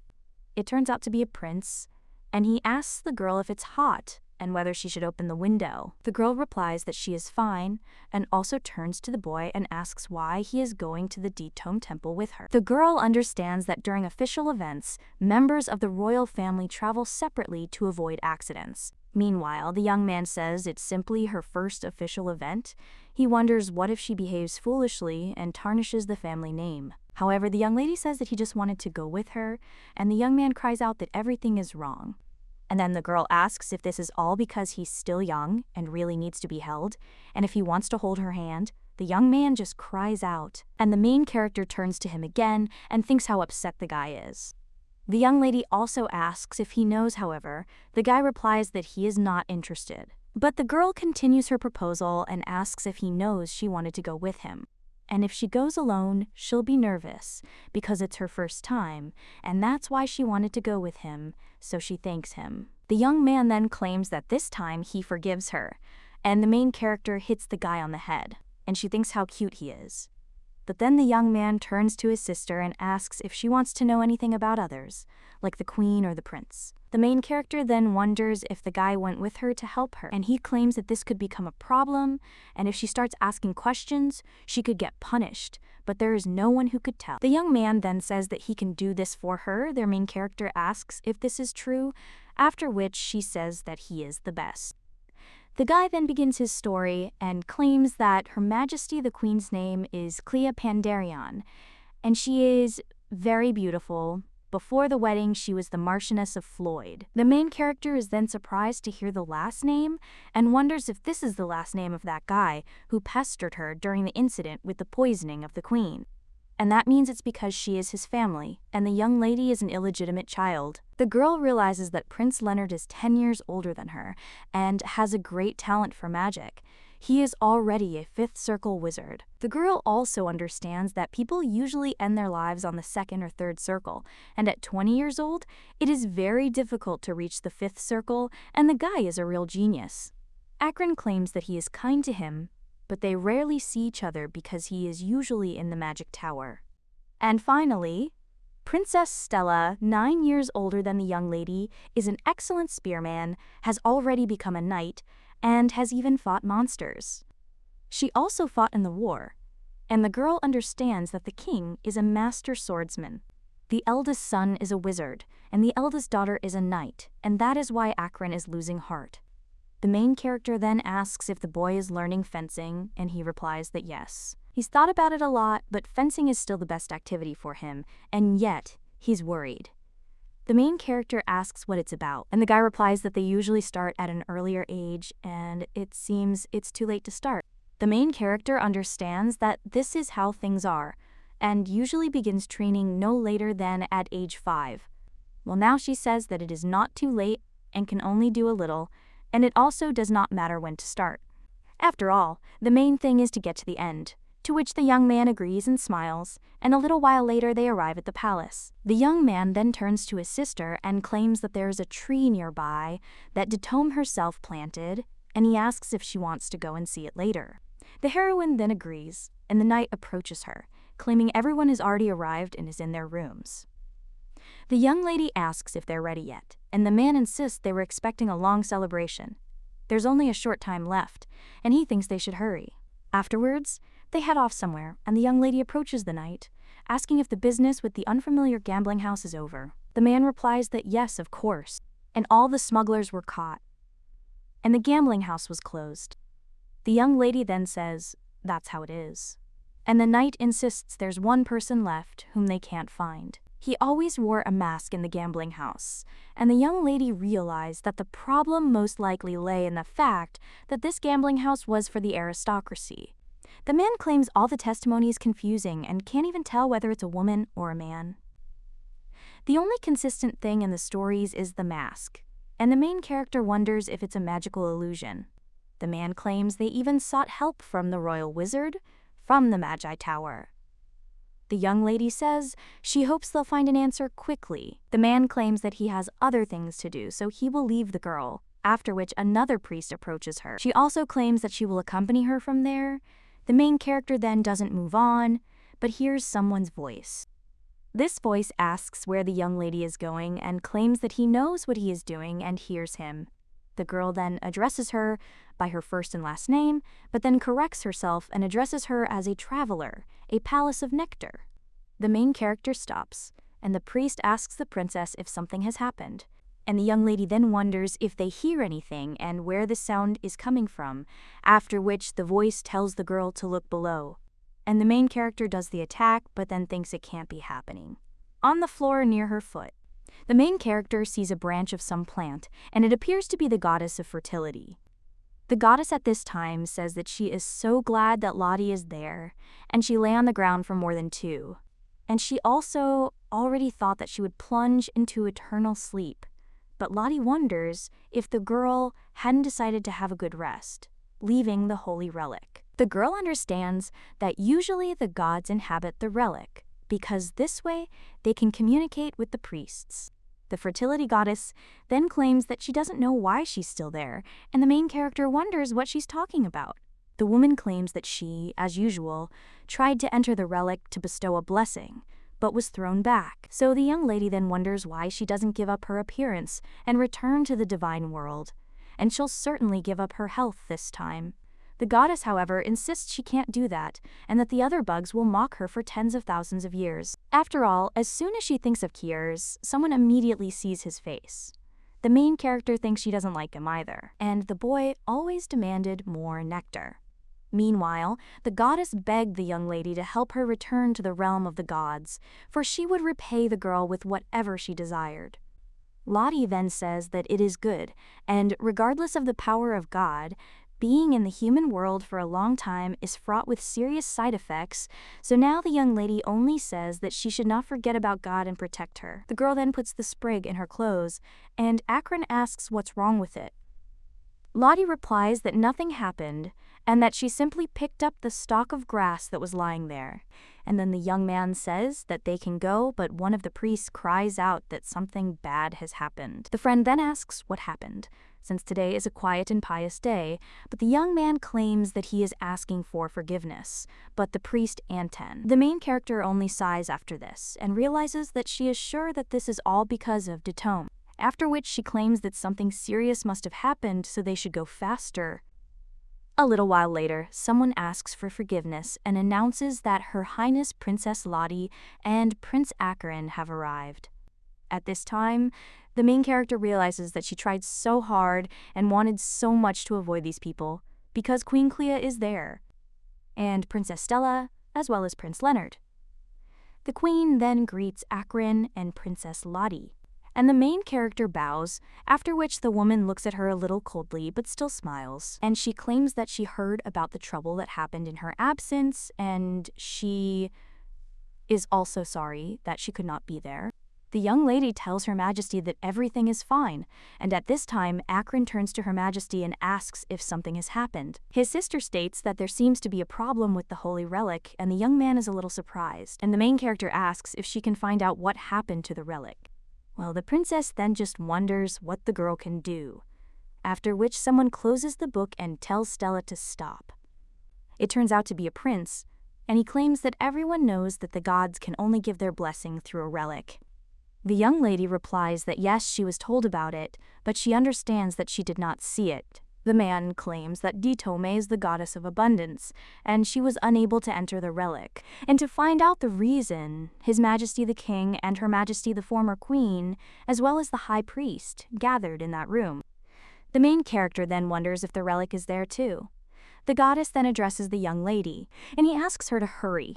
Lottie realizes she's acting like a little child, and she is, after all, the sister of the chief god.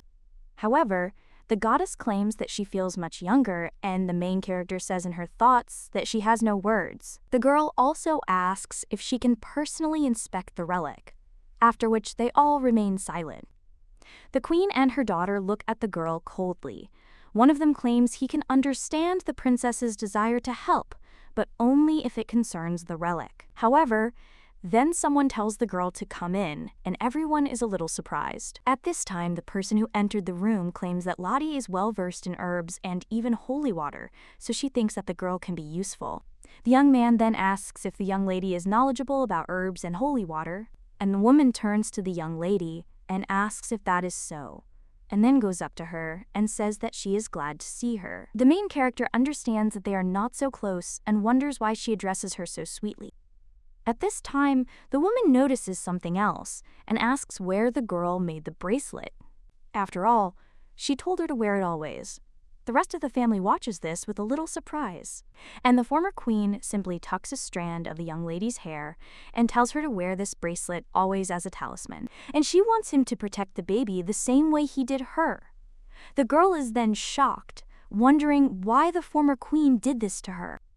The rest of the family watches as well, and the former queen turns to Lottie, and he asks if she'll come in with her for a bit.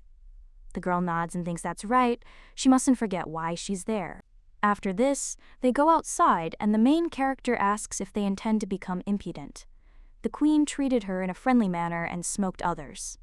The woman replies that of course, and the young lady is surprised, and the former queen claims that she did not give her the bracelet for nothing, and she gave it to the girl in order to get something in return.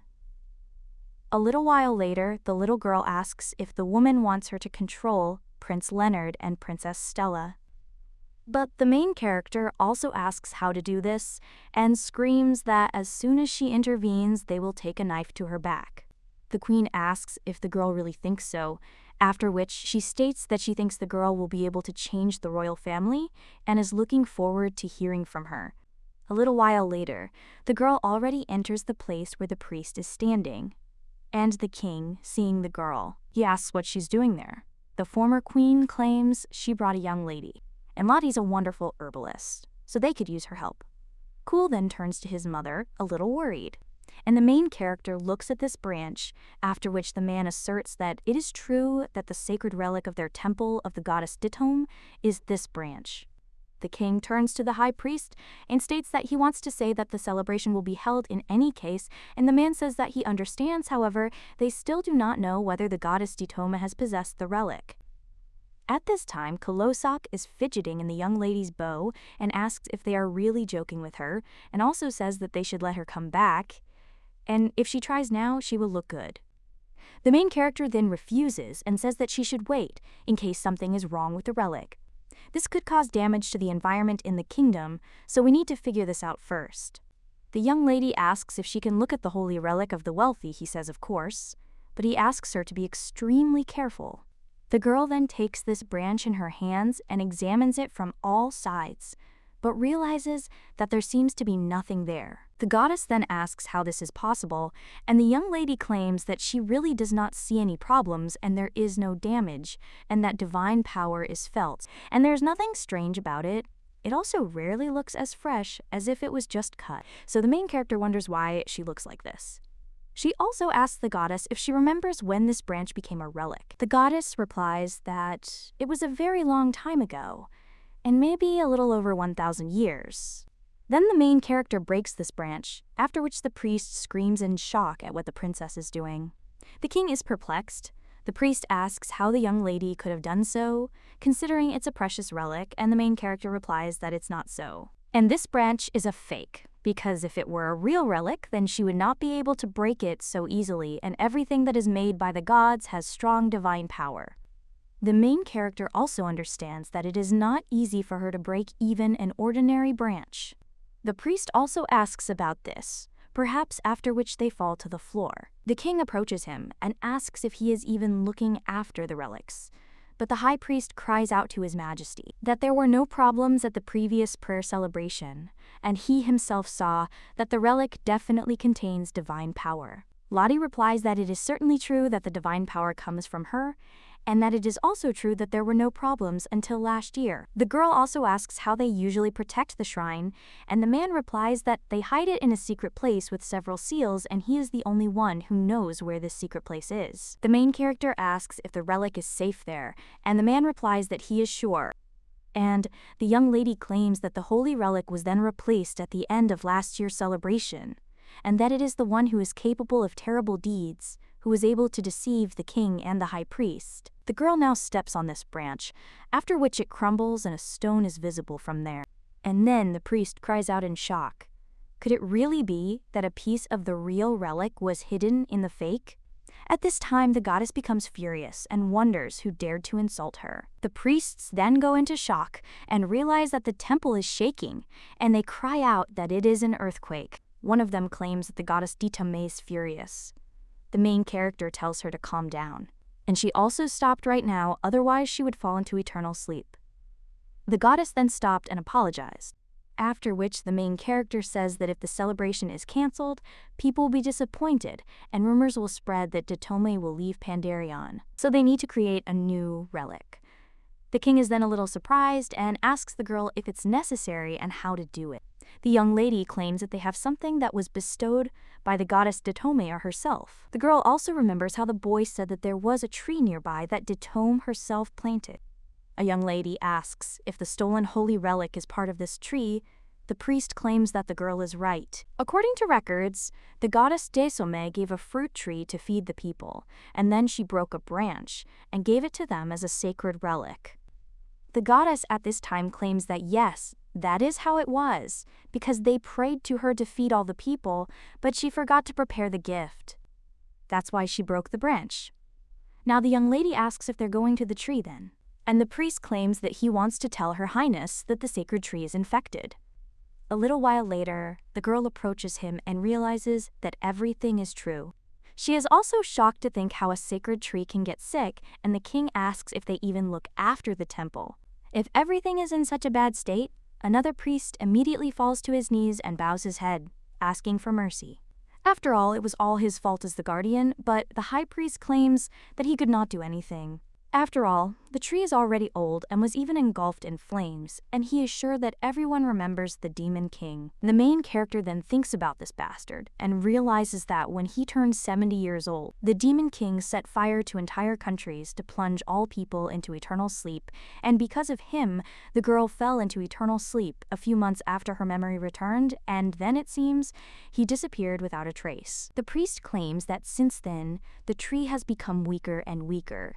And they also cannot help, because they do not know anything about divine diseases. The keeper then claims that it is still his fault that he was unable to save the tree, and he knows that his life is worth nothing. But he will take responsibility for spoiling the prayer celebration. The main character then realizes that he is saying something about responsibility, even though he did not prevent anything. The young lady claims that they will talk about punishment later and there is still time for a holiday.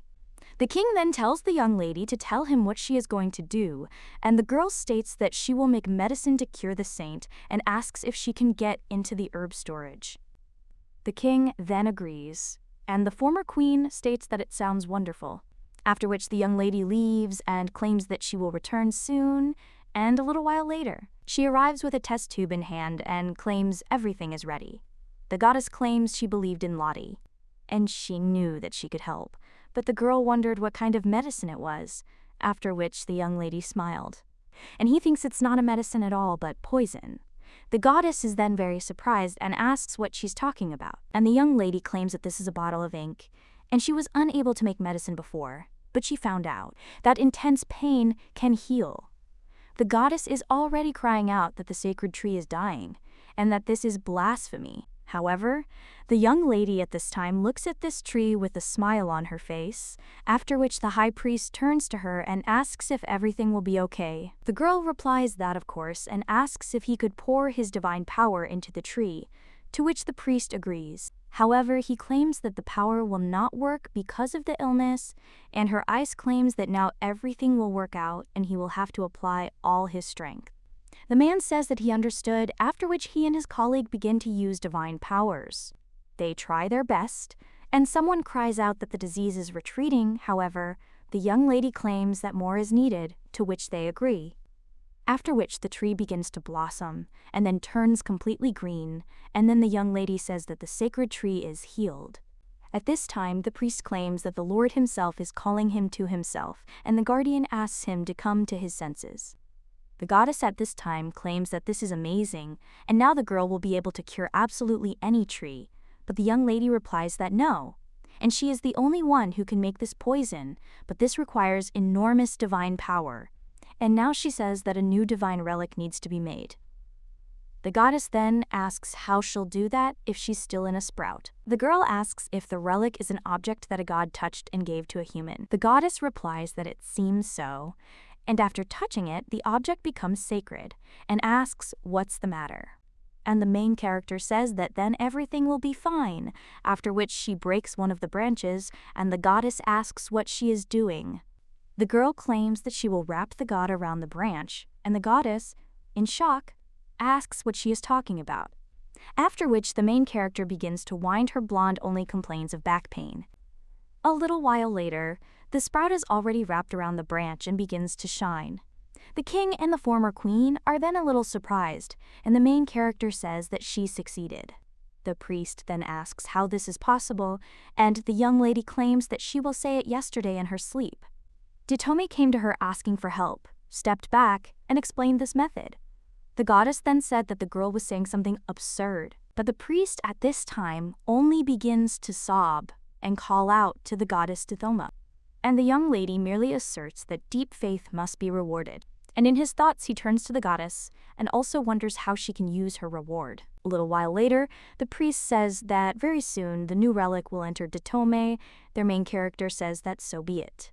At this time, the goddess only says that the girl is a liar, and the main character tells the priests. It seems that she is overexerted. I ask if she can leave them, after which she takes the object in which the goddess is located from the branch, and asks where the girl is going. The king says that if the young lady is tired, she can return to the imperial palace, and that she should not overdo it. The young lady claims that she is just a little tired and needs a short break, to which the man agrees. He also tells the girl to take care of herself and that she can return at any time. The main character then looks away and agrees, after which they all leave. The girl says she's finally alone. The goddess then asks if the emperor is part of the young lady's family, but he truly treats her like a human being. The young lady then wonders what the goddess means, and the woman asserts that she had previously had bad luck with her families, and the girl was either an orphan or connected with strange people. So let her enjoy this life and not think about falling into eternal sleep. The main character then asks if the goddess was watching her, and the woman replies that, of course, she was. And she became concerned about Lottie, even though she couldn't help because of her contract. The young lady then realized that she thought she'd been struggling alone her whole life. And there wasn't even a single person caring, but only one goddess. The goddess then asks why the girl decided to carry her away. He also suggests that she hurry up and return so that she can take the blessing. However, the young lady claims that there is a small matter and she promised to reward her for her help. The goddess then says that this is true and asks what the girl needs and whether she should thank her for her help. The main character then asks if she is really happy and asks the goddess what the young lady wants. Lottie tells her not to worry, because if the relic is damaged, they can make another one, after which the goddess is surprised. One of the residents is then surprised and tells people to just look. After all, the sacred relic shines so brightly, and this year there will be a great harvest, because it has never seen such a bright glow.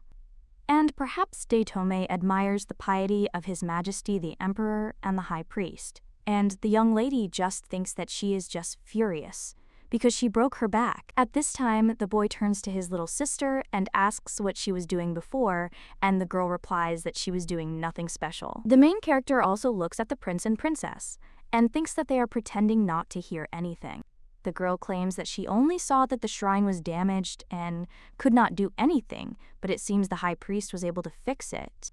The young lady also thinks that it is good that she came up with an excuse in advance, because if they find out about what happened, she will be under close surveillance. The girl also remembers asking the high priest if he could tell the whole story about all her knowledge from the dream. The man then said that it was good, and for a start, their temple of Daitome would always be on Her Highness's side no matter what happened. And the young lady thinks that this is very good, and also that it is not a big deal if the relic is dropped a couple of times, because she has another shrine, and unfortunately, each relic has not only divine power, but also the power of one of the gods. Where the relic of the sun is located, there are many clear days, and where the relic of wine is located, high-quality wine is produced there, and where the relic of Daitome is located, there is natural abundance. And absolutely any crops grow well, so the girl is going to plant medicinal herbs in her garden, and then she can become healthy. But then the main character is a little surprised when she looks into the crowd. Then she sees a familiar person and thinks that she can't possibly know anyone there.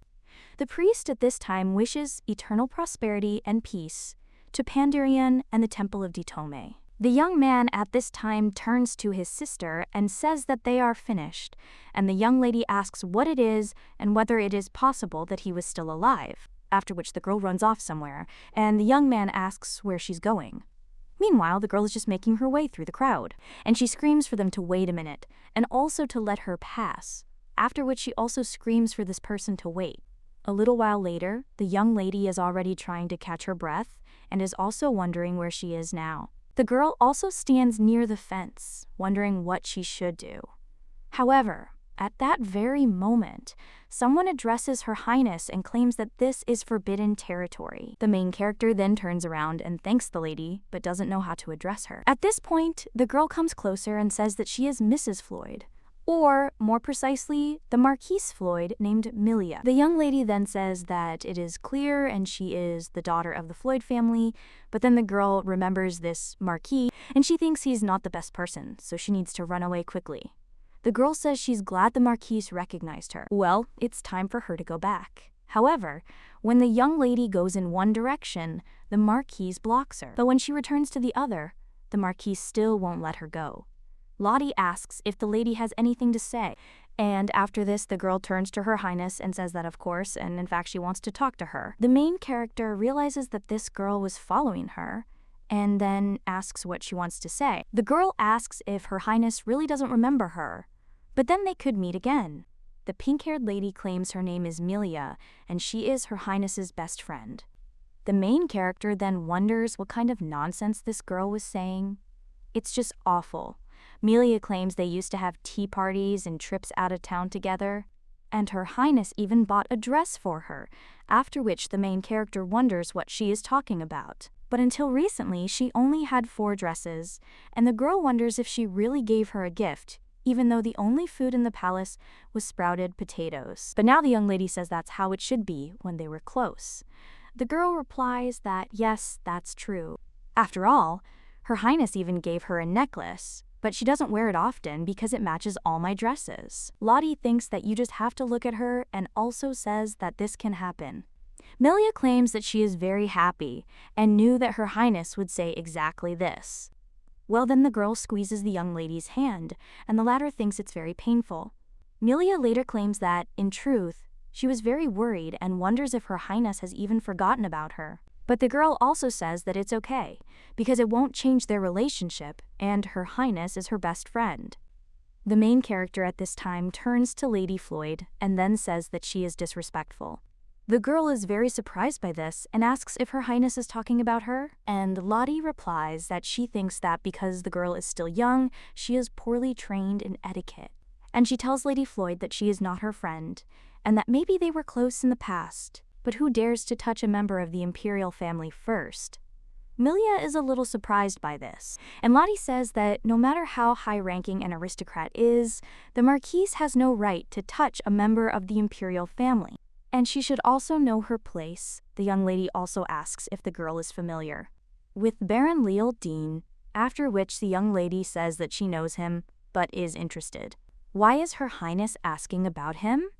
Lottie replies that she wants to report that there are rumors that Baron Dean has embezzled imperial funds and jewels, and also among them was a precious necklace presented by His Majesty the Emperor. The girl then, with shaking hands, asks if Her Highness could tell her what kind of necklace it was.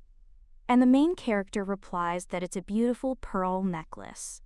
The lady with pink hair is then very surprised, after which everyone tells him that she remembered an urgent matter, so she asks for forgiveness and she will go first. Lottie realizes that she was simply making an assumption. She was curious why Baron Dean wasn't afraid of Marquise Floyd, and he also wonders if it's all about Lady Floyd. This necklace was given to none other than the Emperor, essentially giving it to Marquise Floyd, and the girl claims that this is all very annoying. A short time later, she returns to her palace. The boy then points his finger at something and asks his sister what it is. The main character moves closer to the window and asks what he's talking about. The boy points to a branch. The young lady insists it's nothing special, and that it's something similar to fertilizer. The young man then says that this fertilizer is very strange, and the goddess in the kingdom of the gods at this time is almost crying from the way her artifact is being treated. The protagonist realizes that since she and Akron became closer, their relationship has become more tender. She also turns to the boy and asks how he is doing with His Majesty. The young man replies that he and his father had recently been on a short trip, and he had said that if Akron performed well in fencing, he would give him a sword. The young lady then smiles and realizes that the boy had always called his father His Majesty before, but now he addresses him as Dad. The Emperor, although belatedly, seems to want to improve their relationship, and so he sends the girl all sorts of gifts. Sometimes he understands, but not always. However, one thing is certain. And this is the thing, the Emperor's insomnia can no longer be ignored, because, judging by the rare meetings, his condition is worse than she thought. The man must start taking medication, or else things will get even worse. At that moment, someone knocks on the door, and their protagonist tells the person to come in. After which, a boy comes in and greets Her Highness, but there he sees Akron, who looks at him coldly. Lottie asks what happened, and Raven tries to answer, but then the prince interrupts him, and she asks what the guy is doing in his sister's palace. However, at that very moment, the main character hits him on the head. The young man then asks why she did this, and the young lady claims that one cannot talk to strangers like that, and it would be better to ask her sister who this boy is. The guy does this after that, and the main character says that it's good and let him fill it out as an example, after which she says that they should get to know each other. After all, this young man is the Earl of Ravensale and she is his guardian. The boy says it is a great honor for him to meet His Highness. Akron also introduces himself and says that he is the second prince, but still looks at the boy coldly, and also asks why he is in home clothes, and also whether he really lives there. The main character replies that, yes, and Lady Sayla is her maid, and Raven is always with her, so they live together. After this, the prince only cries out that he also wants to live with his sister and slanders her and asks why he doesn't leave his huge palace and move in with her. After which, she turns to Raven again and asks what happened. The young man replies that there's something he doesn't understand in the textbook, and the young lady asks what it is. The guy then points to one of the parts and says that this is it, after which the main character explains what should be there. And the prince, seeing this, only smirks and then asks how old the boy is. The young man replies that he is 9, after which the prince only looks at him confidently. He also claims that the older brother will teach the little count everything. Raven then thanks the boy. Akron says they can take a look then, after which the young man shows him how it should be and asks if he understands. Raven replies that it's not quite clear. The protagonist realizes that, upon reflection, this is Akron's first interaction with a peer, and she hopes they will become good friends. Meanwhile, the prince insists that everything is fine, and he will explain again. He then does so, but Raven insists that, frankly, he doesn't understand the explanation at all. At this point, someone starts pounding in her head, and the protagonist wonders if it could be Betty. After which, she asks if there are any buns left after breakfast, and also if she can bring a snack. Well, then the maid tells Her Highness that the prince has arrived and the guy enters the room. Akron says that this is Prince Leonard. Raven also greets His Highness. And the main character rises from her seat and asks what brought Prince Leonard there. And he replies that he has a conversational young lady, after which he looks at Akron and says that she has a guest. The young man is a little surprised, then claims they're going to play and we're just about to move to another room. The prince then asks if that's true and says it's a very good coincidence, then apologizes. Well, the main character says that no, and the guy doesn't need to leave because she doesn't know what happened, but does a person who came without an invitation have the right to decide who should leave? At this time, Akron turns to his sister in shock and asks what she is saying, because this is His Highness Prince Leonard and he didn't come there for no reason. The main character then asks how this is, and also claims that Akron is more important to her. The young man then becomes embarrassed and says he needs to say something else. Then he whispers to his sister that Leonard always comes with a purpose. The girl replies that they had agreed to meet with Akron. She also understands that the guy had been studying diligently for several days, so he could dedicate a whole day to playing with her. And she wonders if she can accept Leonardo, who appeared out of nowhere, because this is unacceptable. Akron claims that he is fine, and the girl will just tell him everything, but later, after which she says that they will go to another room. When these two come out, the main character turns to His Majesty and asks what happened. The guy replies that he heard that her character has changed a lot, and besides, it seems to him that she and Akron have become close. Well, she behaves awkwardly with him, and the main character claims that maybe the reason is that she spends a lot of time with Akron and they help each other. The crown prince then remains silent about the young lady, thinking that everything seems to be going well, after which she asks what really happened. The guy asks if she's fluent in the ancient language of Lindo. The girl is then shocked, wondering who told him this, and also wondering if Her Majesty, the former queen, really told him. The guy replies that yes, and it happened when he was about to leave the palace. The woman told him to drive by and talk to Lottie, as she might know how to solve his problems. The main character now says that it seems he has a request for her, and the crown prince replies that this is true.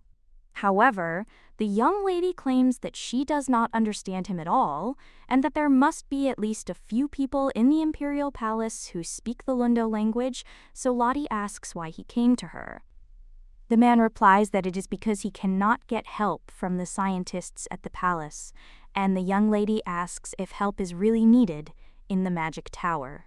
His Highness the Crown Prince replies that yes, and the girl says that this is probably quite secret information. The young lady understands that the Imperial Palace, the Temple, and the Magic Tower each possess their own power, but even if the relationship between the tower and the palace is currently in good order, it still cannot borrow the palace's scholars. The man then asks what else the young lady has learned, and the girl asks if this is really considered a secret for the time being. She also understands that if it were secret, even if only temporarily, then Her Majesty the Empress would not have sent him to her.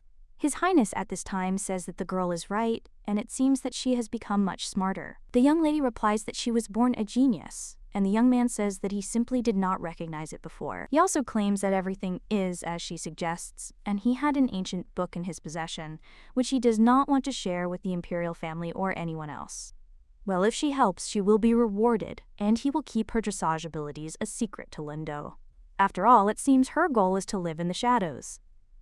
The young lady then smiles and says that His Highness is smart. The boy replies that he's a genius too, and the main character wonders what happened.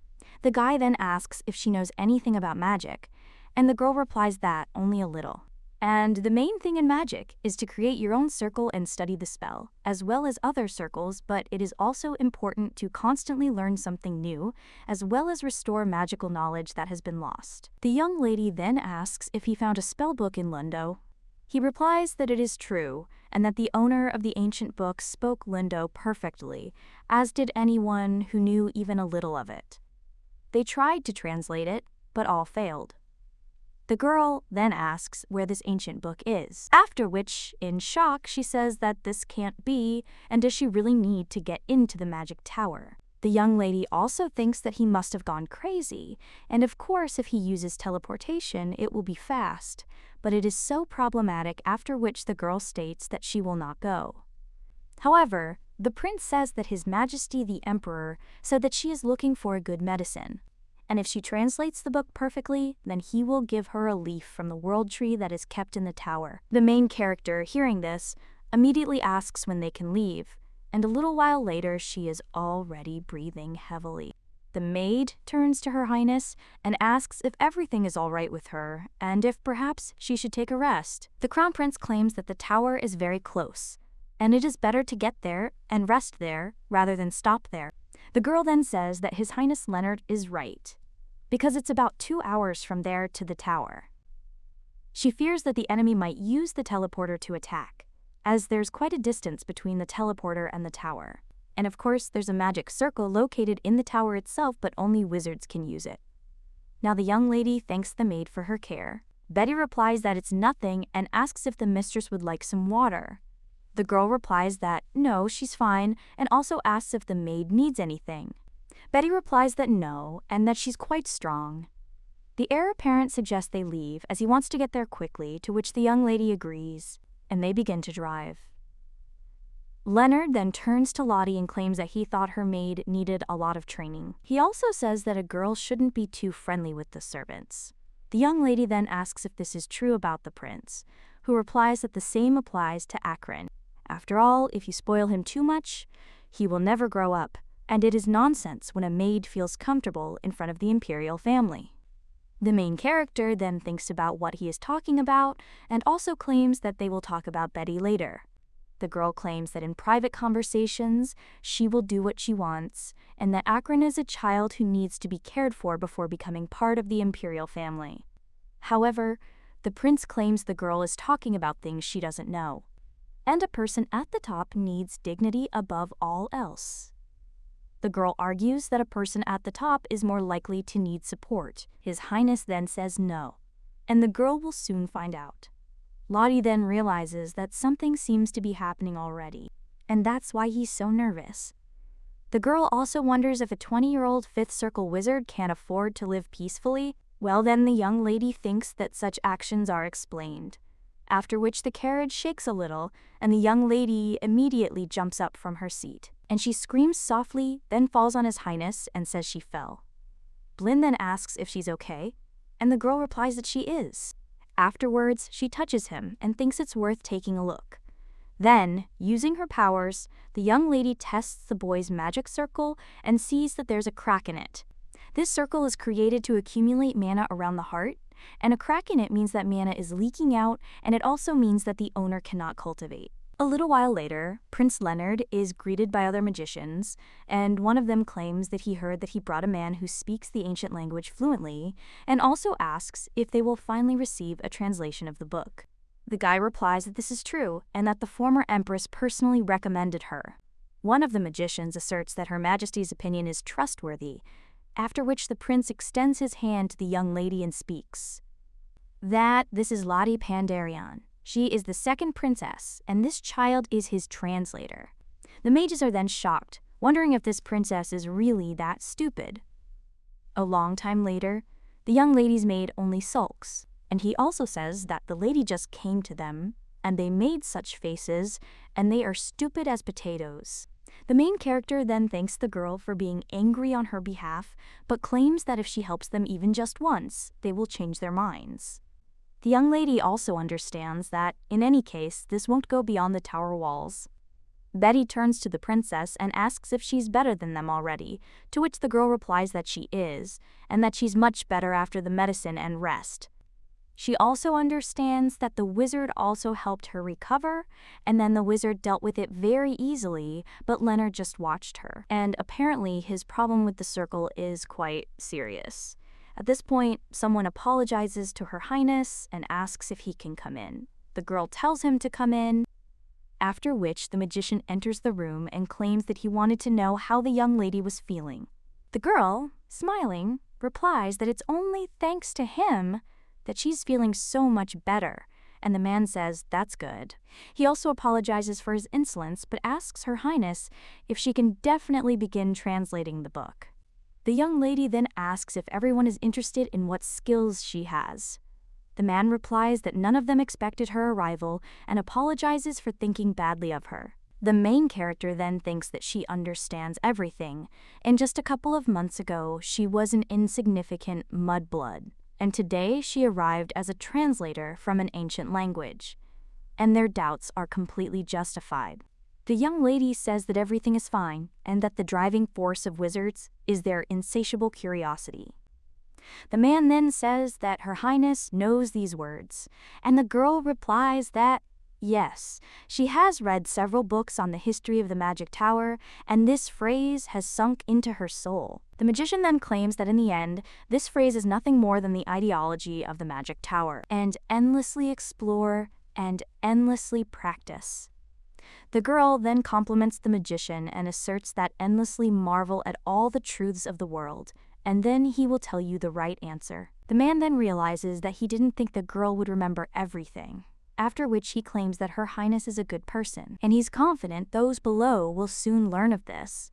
The girl then thanks the man for his support, and the man then tells Her Highness to follow him. Then they head down the corridor, and the girl thinks that a lot has changed there, and she also thinks that she really wants to visit her laboratory at least once. Afterwards, they pass by the paintings, and the man claims that these are the wonderful people who led their tower. They were all amazing and wonderful, and if even one of them hadn't existed, the tower might not exist today. The protagonist then looks at one of the paintings and asks if it could be the Archmage Carmel. The man replies that she was a sorcerer of the 8th Circle and was well versed in the study and interpretation of ancient magic. Much of the ancient magic of the recorded tower was restored by her. The main character then becomes a little embarrassed and says that she is an outstanding person, and the man claims that the princess is right, because this woman is the one Leonard admires the most. The main character then asks, a little surprised, if it's really an attack, and also thinks that Carmel was an ordinary commoner, and wonders if she's really a role model for Leonard. The magician then asks if it is really that surprising. Hello, the girl replies that no, and she just thought that he would look up to others, for example to that person over there. After which the girl points to one of the portraits and asks if this man was not the greatest wizard of his time, because judging by what she heard, he easily used high-level magic. The man replies that this is true, but claims that Leonard prefers Archmage Carmel. The young lady then asks why this is so, and the man replies that it is because Carmel created more magic needed for everyday life than for fighting, such as a spell that gives a small light in the dark, and a spell that helps you find a village when you are lost. The spells she created were nothing special to wizards, and in those days, all wizards were very aggressive and dangerous. However, As the magic created by Carmel spread among people, the image of wizards and the tower slowly changed, and the man claims that even wizards of the first circle could use its magic due to its simplicity, and so many came to the tower. Thanks to this, the tower grew even larger. Well, he can't say she was good only in this form. Her offensive magic abilities were also high. The young lady then mentally asks him to stop. The man claims that Leonard once told him that if he could meet Carmel, he would definitely do it, and the girl after this becomes very embarrassed and understands that she cannot say that this is one of her past personalities, so she asks him to stop.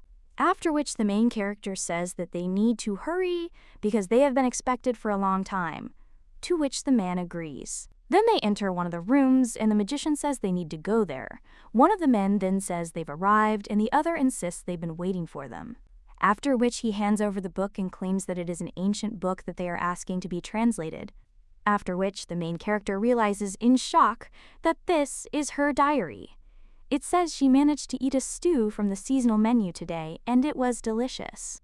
And this restaurant closed because the building collapsed due to an earthquake, and surprisingly.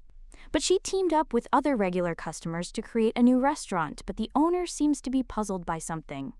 Before she fell into eternal sleep, she confessed to her that she was very glad when the restaurant closed because she could no longer work, but because of them, everything went back to the way it was before.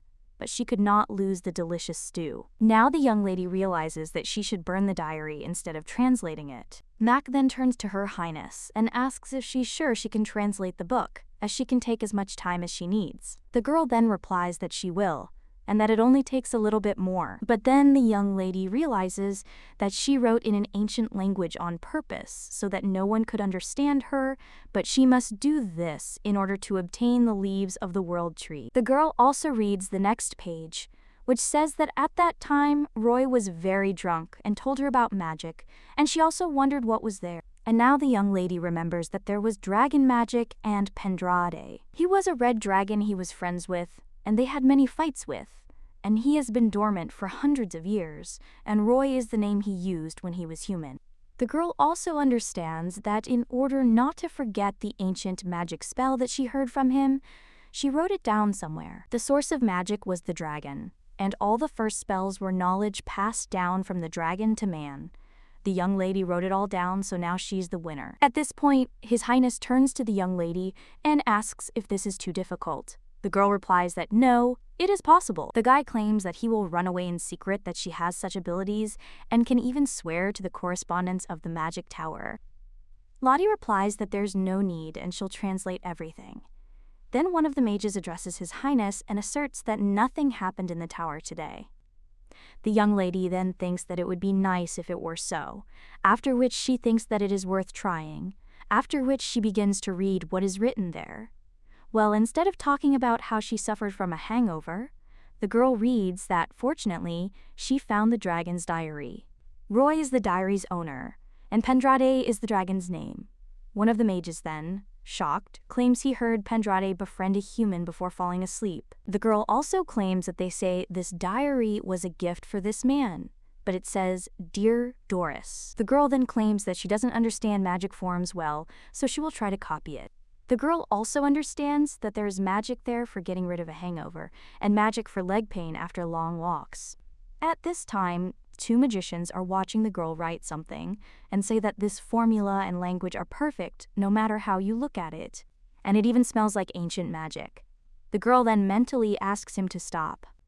The other mage then apologizes and says that they are very worried, but this is dragon magic, and this is the first time since Archmage Carmel discovered it. The girl understands that dragons are very rare creatures now, so it is understandable that dragon magic is new to them. The young lady then hands over one of the sheets of paper and states that it is the last one, after which the man thanks her. His Highness then looks at this, and the young lady understands that he is looking for a way to seal the crack in the circle. And if she now had the abilities from her past life, then everything would be simpler, but to heal Leonard, you need to be at least 8th in the circle, and the girl thinks that only the head of the tower can do this, after which she wonders who is the master in the tower now. At this time, His Highness asks if she has translated everything, and the girl replies that this is all she could translate, and if she missed something. But then the main character sees a flower and wonders what it is.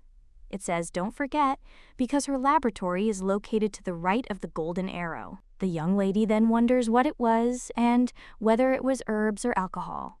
The magician then suggests they call it a day and tells Lottie to get some rest. The girl then asks if she can take the book with her, since she would rather read it in her room. The two magicians then tell Her Highness that, of course, and she can take her time. One of the men then claims that he will escort Her Highness to her room, while the Crown Prince apologizes but claims that he is going to his room. After this, the young lady goes to her room, but she turns to Mr. Padral, and the man asks, "What is it?" The young lady asks where the master of the magic tower is now. The man replies that he is right there, and that he, Padral Galania, is the master of the tower. The main character then asks in shock what he is talking about, and realizes that this man is completely different from the master she knew, and whether he is too young to be the head of the tower. The master at this time claims that he is actually quite old, but physical training sometimes turns back time. The girl then thinks that this is not what is important now, and also claims that she would like to tell him something, and she knows what state Leonard is in now. The man is then very surprised, and the young lady claims it was an accident and Leonard doesn't know about it. The master claims he picked it up, but asks why the girl brought it up, and the young lady claims she didn't mention it sooner. But an ancient book tells how to restore a cracked circle. The master then asks if it's true, and the young lady points out that yes, it's a bit dangerous to tell that story there. After which, the master asks if the girl would like to have a cup of tea in his room, and the young lady, with a smile on her face, replies that of course. After which they come to the man's room, or he claims that he hopes the young league will like it, and he also thinks that he will be able to give her the leaves of the world tree only the day after tomorrow. First, he wants to confirm the translation of the ancient magic. The girl then says yes. The man asks Her Highness how the circle can be restored, and he's curious.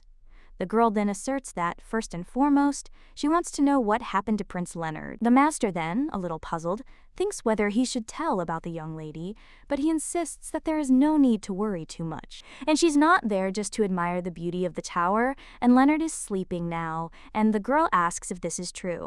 The man then claims she's right and asks if she knows a man named Aldo. Lottie replies no, and she doesn't care. The man claims Aldo is the one who entered the tower with Leonard.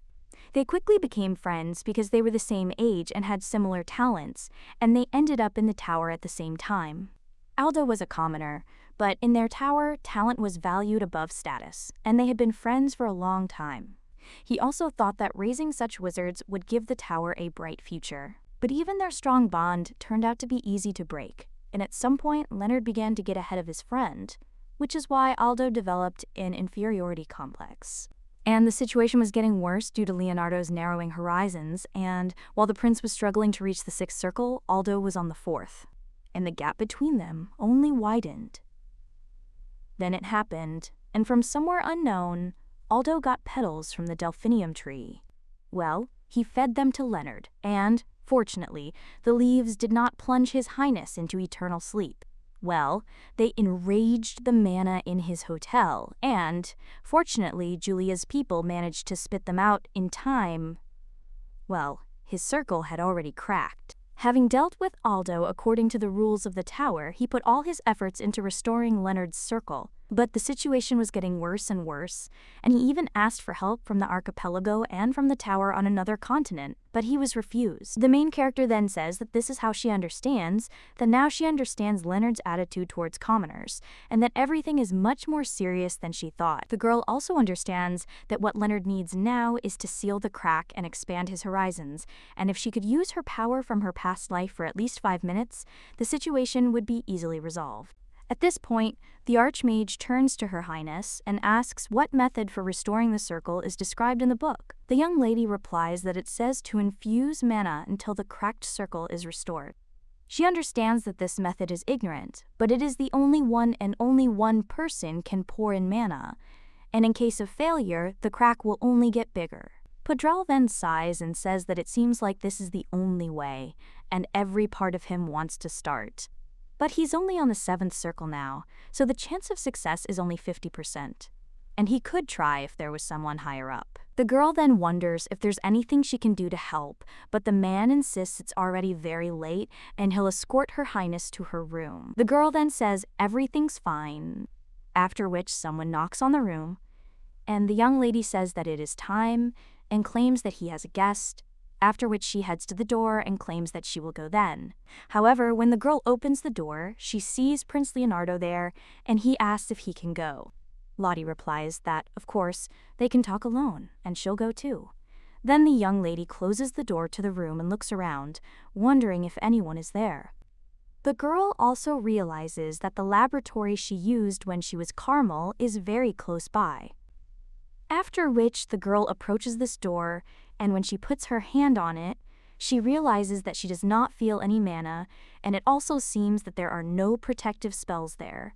But it's good that she worked next to the master's room, because who would rob a laboratory that is very close to the master of the magic tower? After which, the young lady gives the name, which is her password, and he opens the door. When the young lady steps inside, she thinks everything is as before, but it seems like it was somewhere out there. After which, the girl finds a bottle with a potion and, with a smirk on her face, says that now it's time to set Leonard's brain straight. The Tower Master at this time turns to Leonard and states that he sincerely hopes that he will not give up magic, because this is the path he has walked for so long and the path that he truly loves. The boy tells the teacher that it was so hard for him. The teacher then says he knows, and that because of Aldo, the boy had to go through a lot. However, the young man cries out that this is not so, after which he claims that even before Aldo's betrayal, things were not easy for him. When the boy was on the 5th circle, he was completely sure that he had climbed to the top, which would have taken anyone else a lifetime to reach, and he firmly believed that he would become a powerful archmage. Well then, one mistake happened, and then another, and after several such mistakes, he was ready to plunge into eternal sleep in order to achieve his goal, that is, the 6th level. Gritting his teeth, he continued, and that was all because Aldo was supporting him. And this guy was right when he said that if he couldn't rise even higher, he would be stuck there for the rest of his life. And what has already come out of this? There is a crack in his circle, and they have not been able to find a cure for it for a very long time. After which, the young man tells the teacher he can't take it anymore. The master then tells Leonard to calm the council, saying he just needs a little freedom from the burden, but the boy cries out, what can he do? After all, looking around, he sees only impenetrable darkness. At that very moment, someone bursts into the room and screams that everything is wrong. It turns out to be Lottie with the potion. The master then asks Her Highness if she hasn't gone to her room, and the girl replies that she found something better, and she has a gift for Leonard. So he's a little surprised and asks if it's really a gift for him, but the girl just opens the jar of potion. Then she pours it on the prince's head. The man then screams at her, "What is she doing?" And the boy just collapses to the ground. After he opens his eyes, he sees a woman greeting him. He wonders if it's Archmage Carmel, but also why she's there.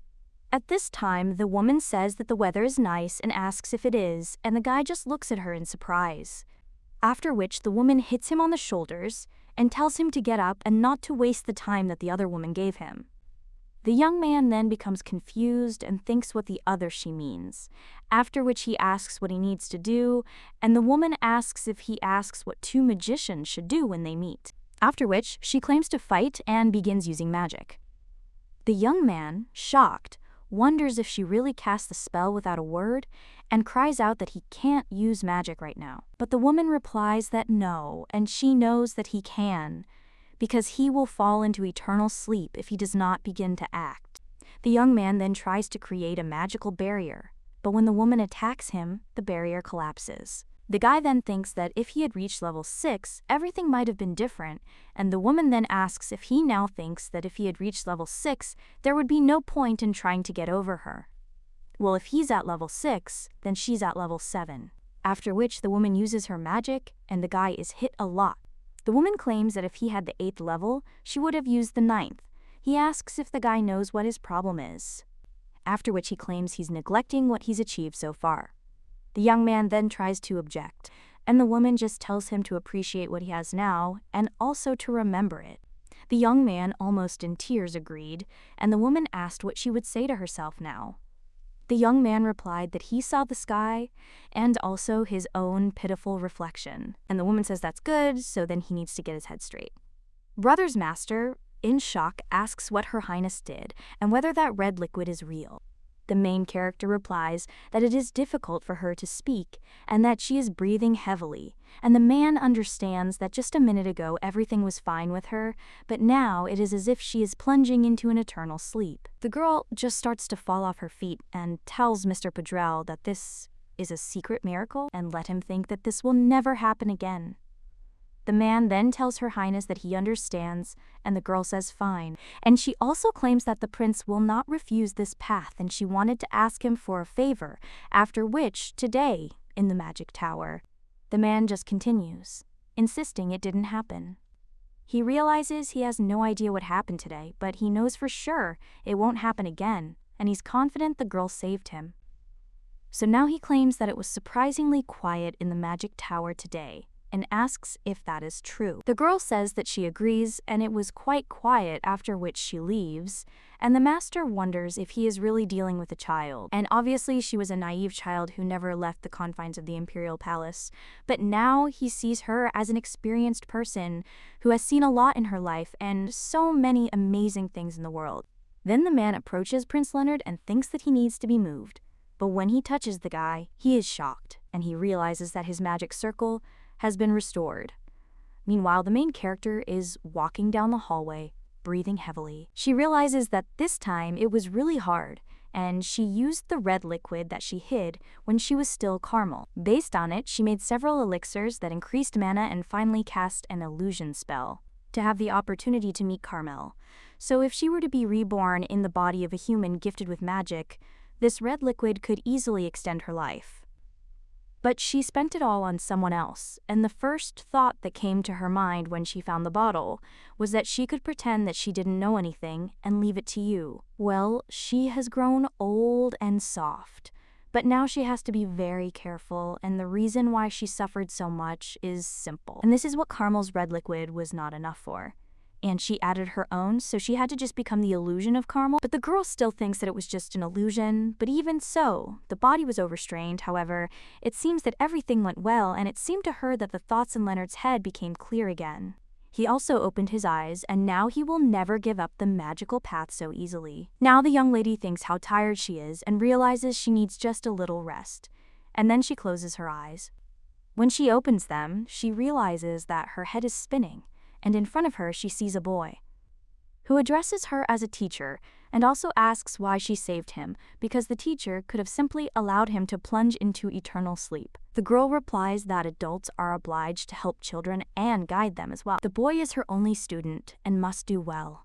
The young man then, with tears in his eyes, says that the teacher can't die because she's a genius, so she must live. However, the girl only tells Lionel to take care of himself, after which she completely plunges into eternal sleep. The young man then insisted that he would definitely find his teacher. The protagonist then wonders if she told him she would be reborn. Now she jumps up and screams that she's not. Betty, seeing this, asks if Miss Lottie is okay, and the main character realizes that she's obviously fallen into an eternal sleep. Lying on the ground in the cold rain, she still doesn't understand who this maid is and how she knows her name. And also, why is her name Lottie, and does she think that after reincarnation the name remains the same? Betty then tells the girl to wait just a minute because she will bring His Highness Leonard. The young lady then thinks of these names and then addresses Betty by name. And the maid immediately turns around and addresses Miss Lottie with a smile on her face. The protagonist then remembers that this is true, and that Betty is, after all, her maid. Now the young lady also says that there's no need to go to Prince Leonard, and Betty asks if the mistress is sure, to which she replies that yes, and she just woke up, so she was lost in her thoughts. The girl also asks if the maid can give her a glass of water. The maid then hands it over and tells the miss to drink slowly. The young lady does so, then sighs with a smile on her face. But then he asks Betty how long she lost consciousness for this time, but the maid only gets angry and claims that the mistress speaks as if she knew she would fall. The young lady then wonders when the maid became so smart, after which she claims that it was not just some kind of premonition. However, Betty says that of course the lady didn't know, but for some reason she decided to sit down right there in the hallway. The girl also tells Miss Lottie that she really hates it, after which the maid comes out and slams the door, and the main character wonders if she is angry. But Betty then opens the door and claims that she didn't mean to slam the door so loudly, it was just the wind. The young lady smiles after this, and also realizes that she never thought that she would dream of her first life. And even Lionel appeared there. This young man is her first and last disciple, and it is probably because of the man she saw in the temple. More precisely, he looked like her student, only older, and the girl understands that they are similar in appearance, but they are different people, since Lionel fell into eternal sleep at least 1,000 years ago. At this moment, someone addresses Her Highness and asks if she can spare him a moment. The girl realizes it's Padrel's voice and replies yes. The man then comes in and apologizes, telling the young lady to lie down because he knows she's not feeling well. The girl replies that yes, she asks for his forgiveness for that. He also wonders if something has happened. The man states that he first wants to thank the young lady and then bows, and he offers his gratitude as the master of the magic tower and Leonard's teacher. But the young lady then claims that nothing happened to the magic tower, and the man replies that this is true, nothing happened, but he will never forget that nothing happened. The main character then thinks that now, if necessary, not only the temple but also the magic tower is on her side, after which she still asks why the archmage came to her. And the man claims that they will start with the fact that she should be curious, after which he claims that Leonard's condition has improved, and not only that the circle has been restored, but now his body is overflowing with mana, and also in the future he will become even stronger. The main character then says that she is very happy, and the man hands her a container with something and claims that it is a gift for Her Highness. The girl then asks if this is really a leaf from the world tree, and the man replies that it is. When the young lady looks at them, then she understands that these are real leaves of the world tree. But she tried so hard to get at least one, and the world tree is a giant tree, and it is the only one that she has not seen in any of her past lives, and the reason for this is simple. After all, it grows in the territory of the High Elves, and the Alphas are divided into 3 species. The first is the species about which much is known, and she even transformed into one of them. The second kind are the Dark Alphas, and they say that they are corrupted by the power of darkness. But she has not seen them, so she cannot say for sure. And finally, there are the High Elves. They are also the most arrogant and seemingly immortal. These elves do not interact with most other races, and do not leave the world tree's habitat. One day, a girl accidentally discovered the bark of the world tree and was nearly killed by a squad sent in pursuit. From that moment on, she gave up, and now can't believe it happened. Well, the young lady then looks into the box and thinks what it is. After which she turns to Mr. Padrel, and here he claims that the girl is right and this is the fruit of the world tree. The main character then says in shock that her reward is only leaves, but the archmage replies that the raft is from his personal gratitude to her, and he heard that the young lady is in poor health, so let her accept his gift. The main character then kisses the box and says she will accept it with great gratitude. Afterwards, she asks Mr. Padrel where he got it from. The man says he doesn't know if the young lady will believe him, but long ago, he helped a man lying on the side of the road. The protagonist wonders what kind of road this is, where they practically hand out rights to the imperial throne. The girl also wondered if it was a high elf. The man replied that it was not, and that it was an ordinary girl. She also said that she was going to her parents' house to see the child, but she ran out of money, which is why she got into trouble. He decided to support her and took her to the port of Shirov. The main character asks if he took her there. He also understands that the port of Shirov is a place where ships departing for other continents dock. The man claims that he received this fruit for his help and thinks that she got it from her distant ancestors. The young lady then understands what it is, perhaps, and no matter how arrogant the alpha may be, sometimes they get out into the human world. The man then claims that he seems to have stayed too long with the girl, so he asks for forgiveness, and the young lady says that it's okay, and his story was interesting. Padrel also says that Leonard will visit her tomorrow and that he is currently meditating. The young lady then says that he definitely will. And because of the red liquid she gave him, his body is overflowing with mana, and it's logical that he creates a new circle to prevent it from leaking out. Meanwhile, the man tells the girl to get some rest. And when he emerges, the main character is overjoyed and says she succeeded. The girl realizes she's received not only the World Tree's flight, but also the fruit. However, she's also wondering how best to use them, and it seems Roy told her something. After which the young lady remembers that the best way is to dry the leaves and make tea. A little while later, the maid comes into the mistress's room and asks if she can come in. The girl replies that yes, after which he asks if Betty can boil water, to which she usually answers yes. A little while later, the main character is already making tea from these leaves, and the maid is surprised and asks what this means, since it has such a pleasant aroma. The main character then agrees and understands that she feels something like this for the first time, and the aroma is delicate, cool, but at the same time refreshing. But she also wonders why this smell evokes so much nostalgia. After which the main character invites the maid to have a drink together, and she agrees. And then they drink. The young lady is then a little surprised, and the maid asks what kind of tea it is. All the fatigue that has accumulated over her life seems to have begun to melt away, and she feels light, so she asks Miss Lottie what she will say. The girl also thinks whether she is talking about lightness and fatigue, after which she thinks that all this is not true, and she feels like she's about to fly, and she could even run a marathon. The girl understands that even Mandrake's potion wouldn't have produced such effects, and there's nothing better for her than the leaves of the World Tree. Well, the girl wonders why it is that the leaves of the World Tree are one of the most difficult to obtain medicines. But it is impossible to even buy it, no matter how much money you have. And what's even more surprising is that she is a simple human, not a representative of another race. But the best medicine for her is a byproduct of the World Tree. Each race has its own ideal medicine, and dwarves generally respond well to medicines based on roots with strong earth energy. For mermaids, the best medicines are those based on the power of water, and for humans, anything of good quality is suitable, especially if you take a large amount. The maid turns to Miss Lottie and asks if something is wrong, and the girl replies that it is not.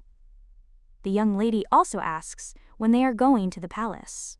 The girl replies that His Highness Leonard said he is currently busy training. He asks if the lady wants to wait until the end and return with him. The protagonist then thinks no, and that Leonardo will still be working hard to strengthen his circles for a long time, so he won't be able to go with them. But she needs to see him, so she'll go after that.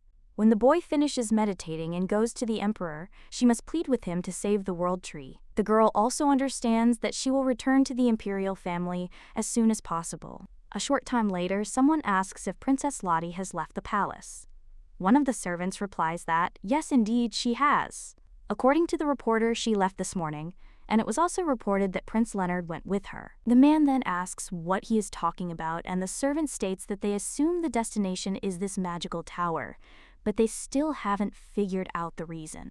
Then the servant also asks if they should send spies to the tower, and the man replies that if the magicians catch them, it will end badly, and although both the temple and the tower have great power, they cannot be turned into enemies. But it's a completely different matter if the wizards from the tower voluntarily tell them the reason for the princess's arrival, and the man asks if this is true. The servant then says that he, too, will question one of the magicians under the pretext of discussing the situation with money. The man then thinks about what kind of vile creature Lottie Pandarian is, and he thought that dealing with her would be easy, and no one would suspect anything about her plunging into eternal sleep if everyone knew how sick her body was. He also remembers how he told His Majesty that he couldn't do this, and he didn't even know whose child it was, and he also understands that he could easily isolate the girl, and all that was left was to quickly trample her. And that's it. But suddenly, the young lady cleared her name of the poisoning accusations and thus attracted the attention of the emperor. She also dealt with Baron Dean and caught smugglers in an illegal gambling house, for which he had to pay, but fortunately the damage was small,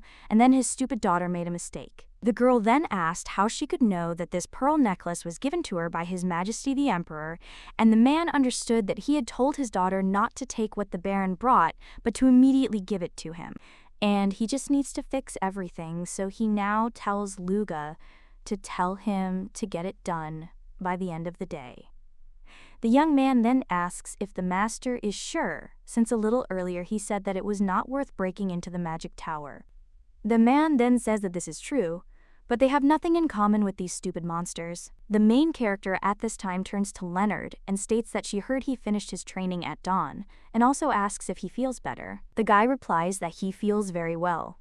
The young lady then thinks that this seems true, but she wants to check just in case. Then she asks if the prince can give her his hand. The young man replies, of course, and extends his hand. But he also looks at the young lady and asks why it seems to him that Lottie is very similar to her, and the girl thinks that he should guess. After she gets into the carriage, she asks the guy if he knows what Padrel told about it. That Archmage Carmel was a commoner. The crown prince is a little surprised after this, but then smiles and says it's fine. He also bids farewell and declares that as soon as he's finished with his business there, he'll come to the imperial palace. Then the main character and the maid leave, and the girl insists that 20 years is a long time. The maid asks what her mistress is talking about, and the main character replies that no, and she thinks that in 10 years a new archmage will appear. And the girl understands that he will be on her side, because then she will use him whenever she wants.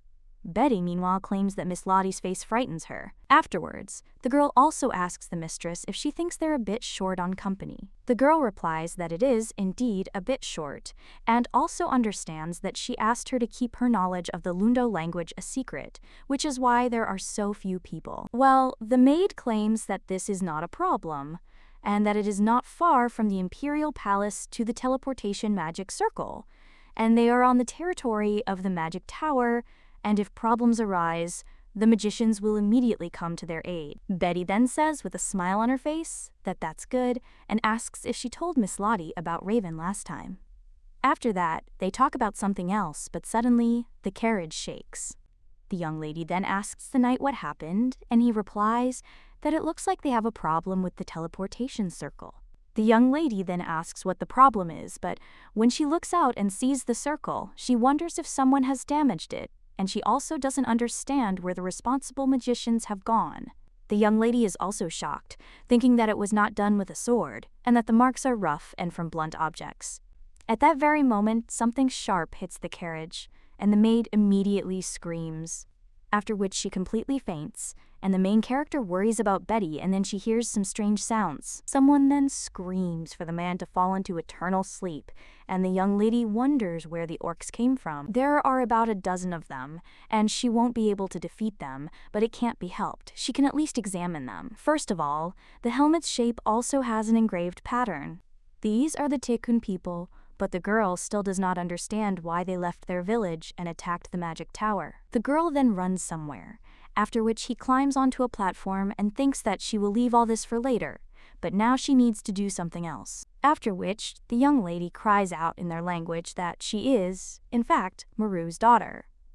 The girl also asks for it to work. She also understands that when she was an orc, some intelligent beings, including spirits, knew about her essence, and at that time she told stories to those orcs who were interested in human civilization. However, unfortunately, she fell into eternal sleep in the part where Meru's daughter was revealed. And now the orcs are shocked. One of them screams that he knew it, and the other claims that he believed it. The main character thinks that this is all quite funny, and the orc asks who this person is. The girl then claims that she has nothing to say to the boy, and asks where the tribal leader is now. The orc then asks if the young lady is a wanderer, and the girl replies that she is wondering where the tribe's leader is. However, after this, the orc only gets angry and screams that the great leader fell into the flames, and the people made a lot of fire in their villages 4 days ago, and the children, as well as the old people, wave the sword as they want. The young lady then wonders what madman decided to set fire to the Tekun tribe's village, and why. The girl also realizes that the land where the orc tribe settled is Bahel. This place is a typical wasteland for humans, and even humans. Furthermore, it's home to many monsters, and the slightest noise immediately draws them all to it. The young lady now says it's clear and asks where the wounded are. However, the orc claims he heard the wanderer no longer makes medicine, and she was an orc, but now she is a human, and she is also interested in how one can trust that the wanderer will not betray them. The girl then understands his reaction and thinks that it was the people who suddenly broke into their village and destroyed it, after which she comes closer to him and asserts, that she will help them. The young lady claims that she hasn't forgotten her gratitude because long ago the Tekun tribe helped her and she wants to repay that favor. The orc says that, well, we claim that the wanderer is a precious person and if they take her, there will be a problem. The girl then looks at one of the orcs and claims that it is not a problem. Then one of them grabs the girl and says they can go faster. The young lady then cries out for him to wait as she'll get seasick, but the orc says there's no time. A little while later, the young lady is already climbing off him, and she's also not feeling well. The orc claims they've arrived. The young lady looks ahead and asks if this is really a cave. Then she goes inside and sees orcs there. One of them then asks in shock if this is really a person, after which he takes a stone in his hand and starts throwing it at her. However, another orc claims that this is the chieftain's guest, whom he brought, after which the orcs are a little surprised, and the main character, a little while later, already goes to the chieftain.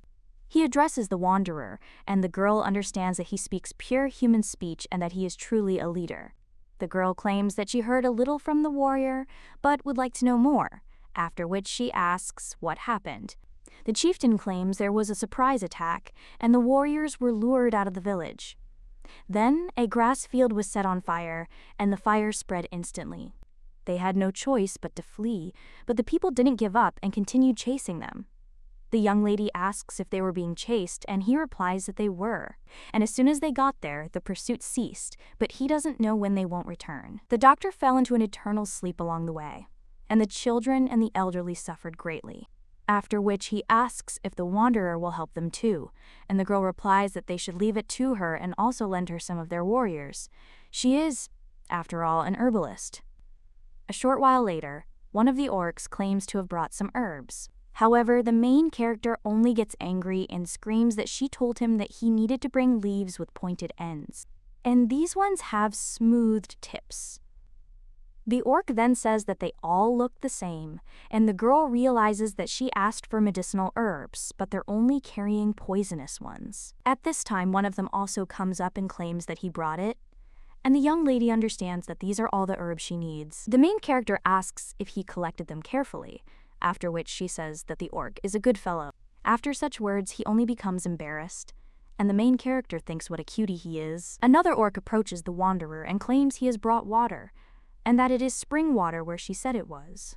The young lady then says she can be trusted, and she understands that, in fact, this territory used to be a training ground for a magic tower, so she knows everything there well, even though it is now a restricted area, but nothing has changed. At that moment, one of the orcs screams that the people are pursuing them, and they have gone so far. The other orc then gets angry and asks where they are since he's going.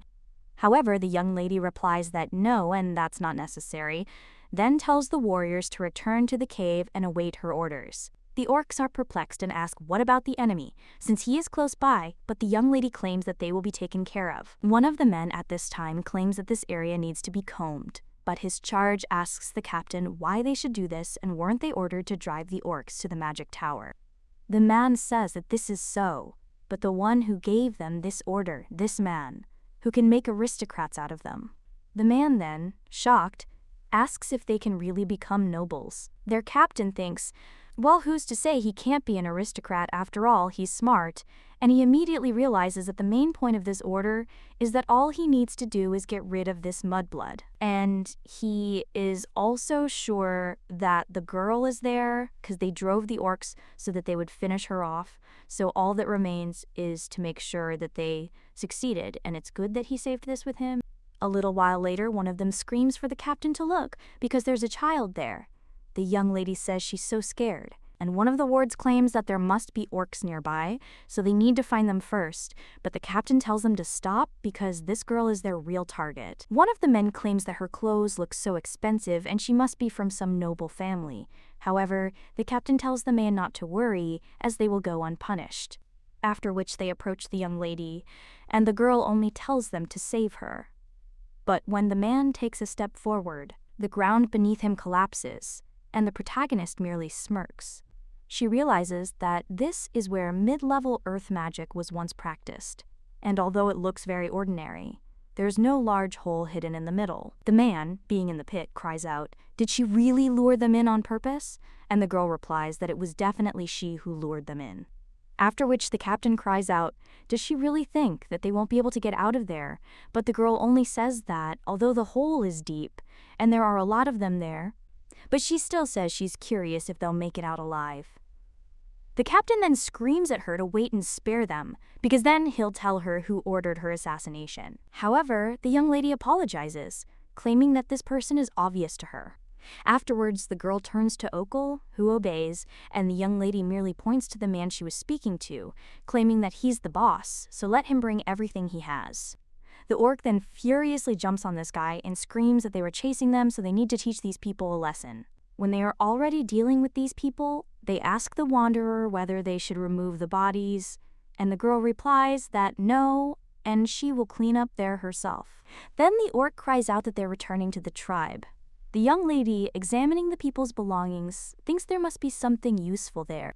Afterwards, she finds a coin and realizes the bandits shouldn't have it. At that moment, one of the orcs turns on the young lady. The girl then asks him if he'll stop pretending. She also understands that he is the only one who was able to find the necessary herbs, although he should not have known what they look like, and besides, he speaks the human language perfectly.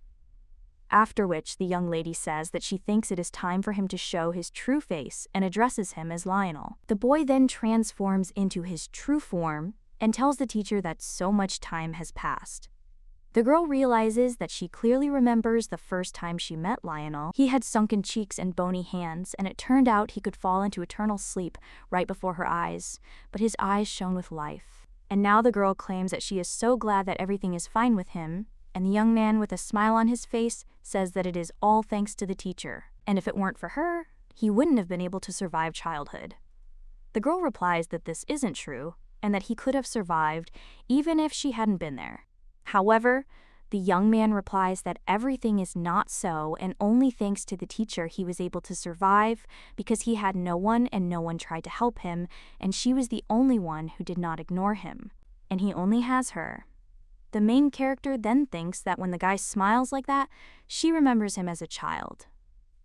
The girl also turns to Lionel, wondering how he survived. She understands that the guy should have long ago fallen into eternal sleep, so she wonders why her student is alive, and, unlike her, he reincarnated into his original body every time.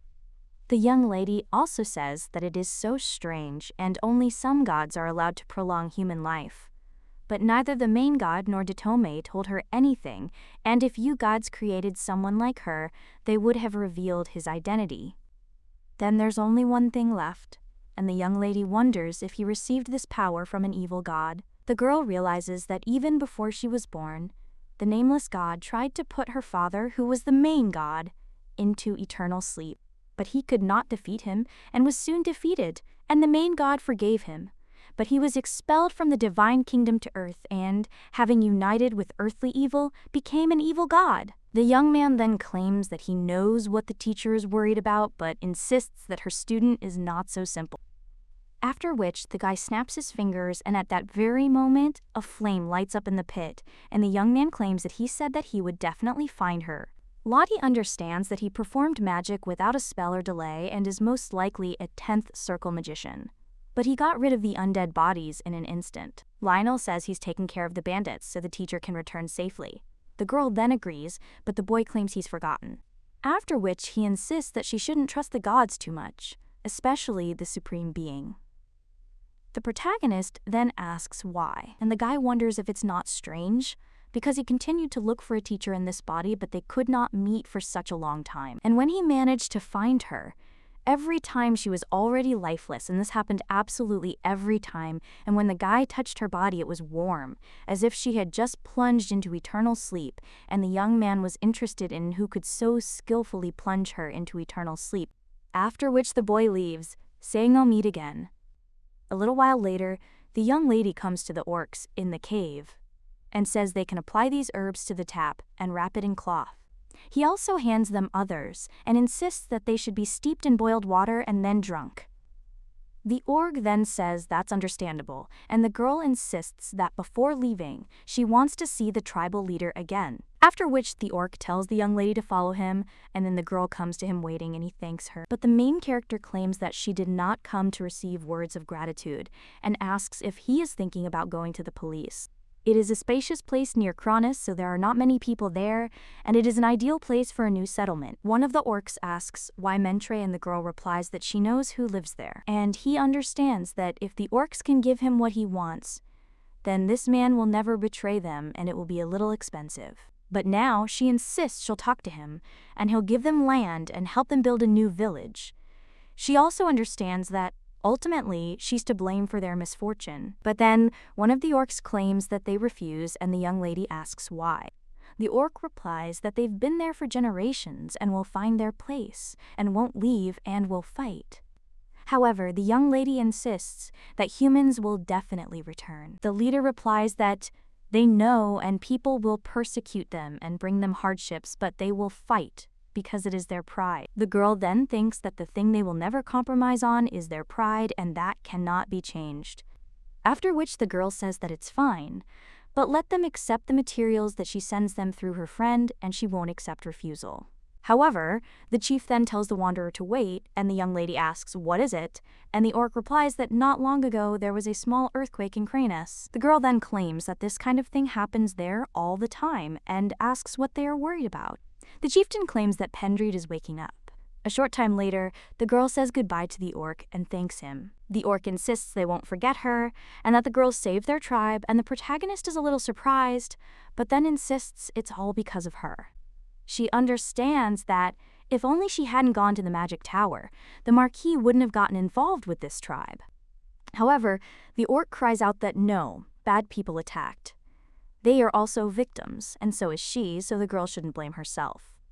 The main character is then a little surprised, but then, with a smile on his face, he agrees and also tells them to go north as soon as the wounded get better, and there is a forest where they can hide for a while.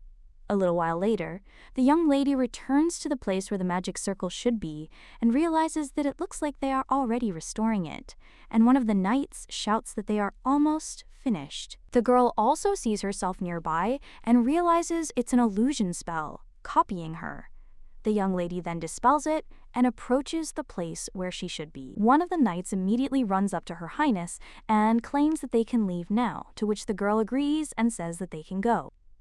The young lady also inquires about what happened to the orc tribe.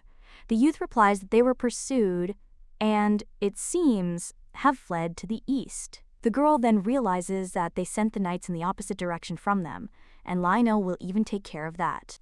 The young lady understands that the bandits were experienced, and she thinks that they did not leave any traces when they got there, but the territory of the magic tower is a place where you can find any speck of dust. And she is sure that very soon they will find traces left by people, so she asks them to quickly find them and deal with this for her. The knight then claims that the magic tower has prepared a new carriage for the girl instead of the damaged one, after which she thanks him and fixes the carriage, and also thinks that so much has happened. And she found her diary, and also brought Leonard to his senses, saw the orc tribe, and also learned about the awakening of her friend, and also about Lionel and the gods. The girl also understands that it's not that she didn't know about their connection to her immersion in eternal sleep, but she'd better be prepared. When the girl returns to her palace, she says she doesn't want to work. She realizes that 4 years have passed since she returned from the magic tower, but all she did was... It just lay there, and even if the gods united with the evil spirits, it would never move from its place. Just like Pendrade, the fact that there was a small earthquake is simply evidence that he stretched sweetly in his sleep and she knows him better than anyone. And, in other words, doing anything now is a waste of time, and she will rest for the rest of her days. Well then, someone appeals to Her Highness. He apologizes for disturbing her peace, but claims it's urgent. The protagonist asks if it's really a letter. After which he sees everything there, the imperial seal says that anything but that. The woman then claims that she thinks the young lady's guess is correct, but the girl only cries out that this cannot be, and the maid asks Her Highness if she should not open it first. The girl then reaches for the letter, and when she opens it, she sees that it says that the new year has arrived and the time of calm has returned, and also learns that she is worried about the terrible news. She decides to hold a ball, and the main character realizes that social season has arrived. This is the season when single people attend daily parties to find a partner, and at these parties, there's always a debutante. She was usually the exception. However, the young lady is a member of the imperial family, and it is her duty, and due to the terrible law, she also had to go out early in the morning to get a new dress. At this time, the woman asks the girl if she really doesn't like the social season, and the young lady replies that, yes, she doesn't like crowds of people either, and she also doesn't know what to talk about or with whom. And besides, she can't dance at all. Leanna, shocked, then asks if the mistress can't dance, and the girl replies that she's never learned, so how could she possibly know how? The woman replies that this is true, and she has not attended any dance classes and copes with everything perfectly, so she thought that their dances would be within her capabilities. The young lady then asks if Leanna can teach her, and the woman apologizes but claims that the first song has already been chosen and she doesn't know it. Afterwards, she finally realizes what she's come up with and asks her friends who might be able to teach her dance. She also claims that Miss Whitney is a dancer and knows all the modern dances. She also has a talent for teaching, so there shouldn't be any problem with just one song. The main character then asks if Miss Whitney will find time for her, and her interlocutor says she definitely will because Miss Whitney is Duke Marcus's head governess. Lottie wonders who it is, after which she finally remembers this guy and realizes that it was during the time of the first emperor. She worked as a doctor in the imperial palace, so she often met the perpetually injured Marcus, who was too clumsy for a knight, and because of this they talked a lot. Even after she returned to Cranus, he often sent her letters, and the guy wrote there that this time he was lucky, and also got hanged, and he would definitely tell her all the details when they met. The young man also claimed he had a beautiful baby boy, so he should let Jin come visit quickly. The girl realized this was his last letter, as the following year he fell into eternal sleep during the war. The woman says that Duke Marcus is currently at the estate with the prince and princess, so Miss Whitney has a lot of free time.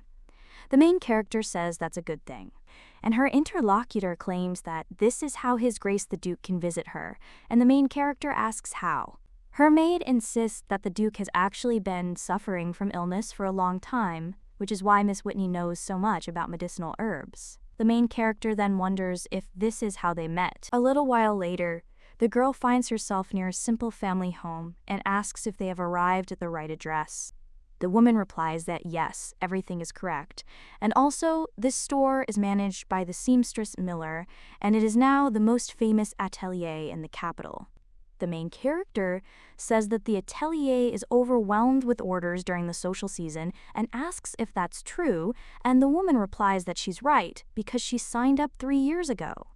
The main character is shocked, wondering if she really signed up 3 years ago. Meanwhile, one of the workers greets them and states that his name is Taylor Will.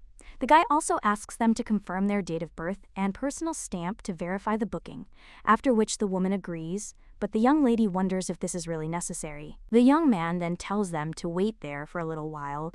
The prophet will arrive soon and he will bring them something to drink. The main character then asks if the woman is really so willing to give her the reservation she has been waiting for so long, and the maid replies that of course, and this is the least she can offer the lady. But the main character thinks that she is so ashamed, and she wonders if they will agree to make a second dress for Miss Selah if she pays extra. But at this time, someone else comes into the house, and the worker says that the lady cannot do this. But the girl claims that she also made a reservation at least 6 months ago, and the man claims that her turn has not yet come. Afterwards, a lady with pink hair enters the room, and the protagonist realizes it's her. Milia then merely smirks and says it's been a while since she's seen Her Highness Princess Lottie. The girl also wonders what kind of meeting this was, and how Her Highness dared to accuse her then. But during the prayer ceremony, she said that she was wearing the stolen pearl necklace. The Marquise also thinks that nothing like this could have been a gift from Baron Dean, and that it was because of her that she had to sit in the mansion for a whole month, and therefore she will not leave the girl alone. The main character just looks coldly at this girl, and the Marquise then turns to Her Highness Princess Lottie and asks if she wants to tell her anything. The young lady then tells her goodbye, and the girl cries out that no, and that she gave her the wrong information again. Lottie then asks what information the lady was talking about, and whether she'd forgotten something. The girl then screams that she is talking about His Majesty the Emperor, and one of the men then asks the lady not to do this here, but the girl only screams that it is too noisy there. Then she pushes the worker, who falls and hits the furniture. The main character watches in shock. And the lady with pink hair at this time asks how a commoner dares to interfere in the conversation of aristocrats, and whether he is on an equal footing with her. The young man then wants to say that this is so, and the girl is only interested in whether this is unfair. But they are commoners, they are under the protection of the aristocracy and live carefree, and this is not surprising.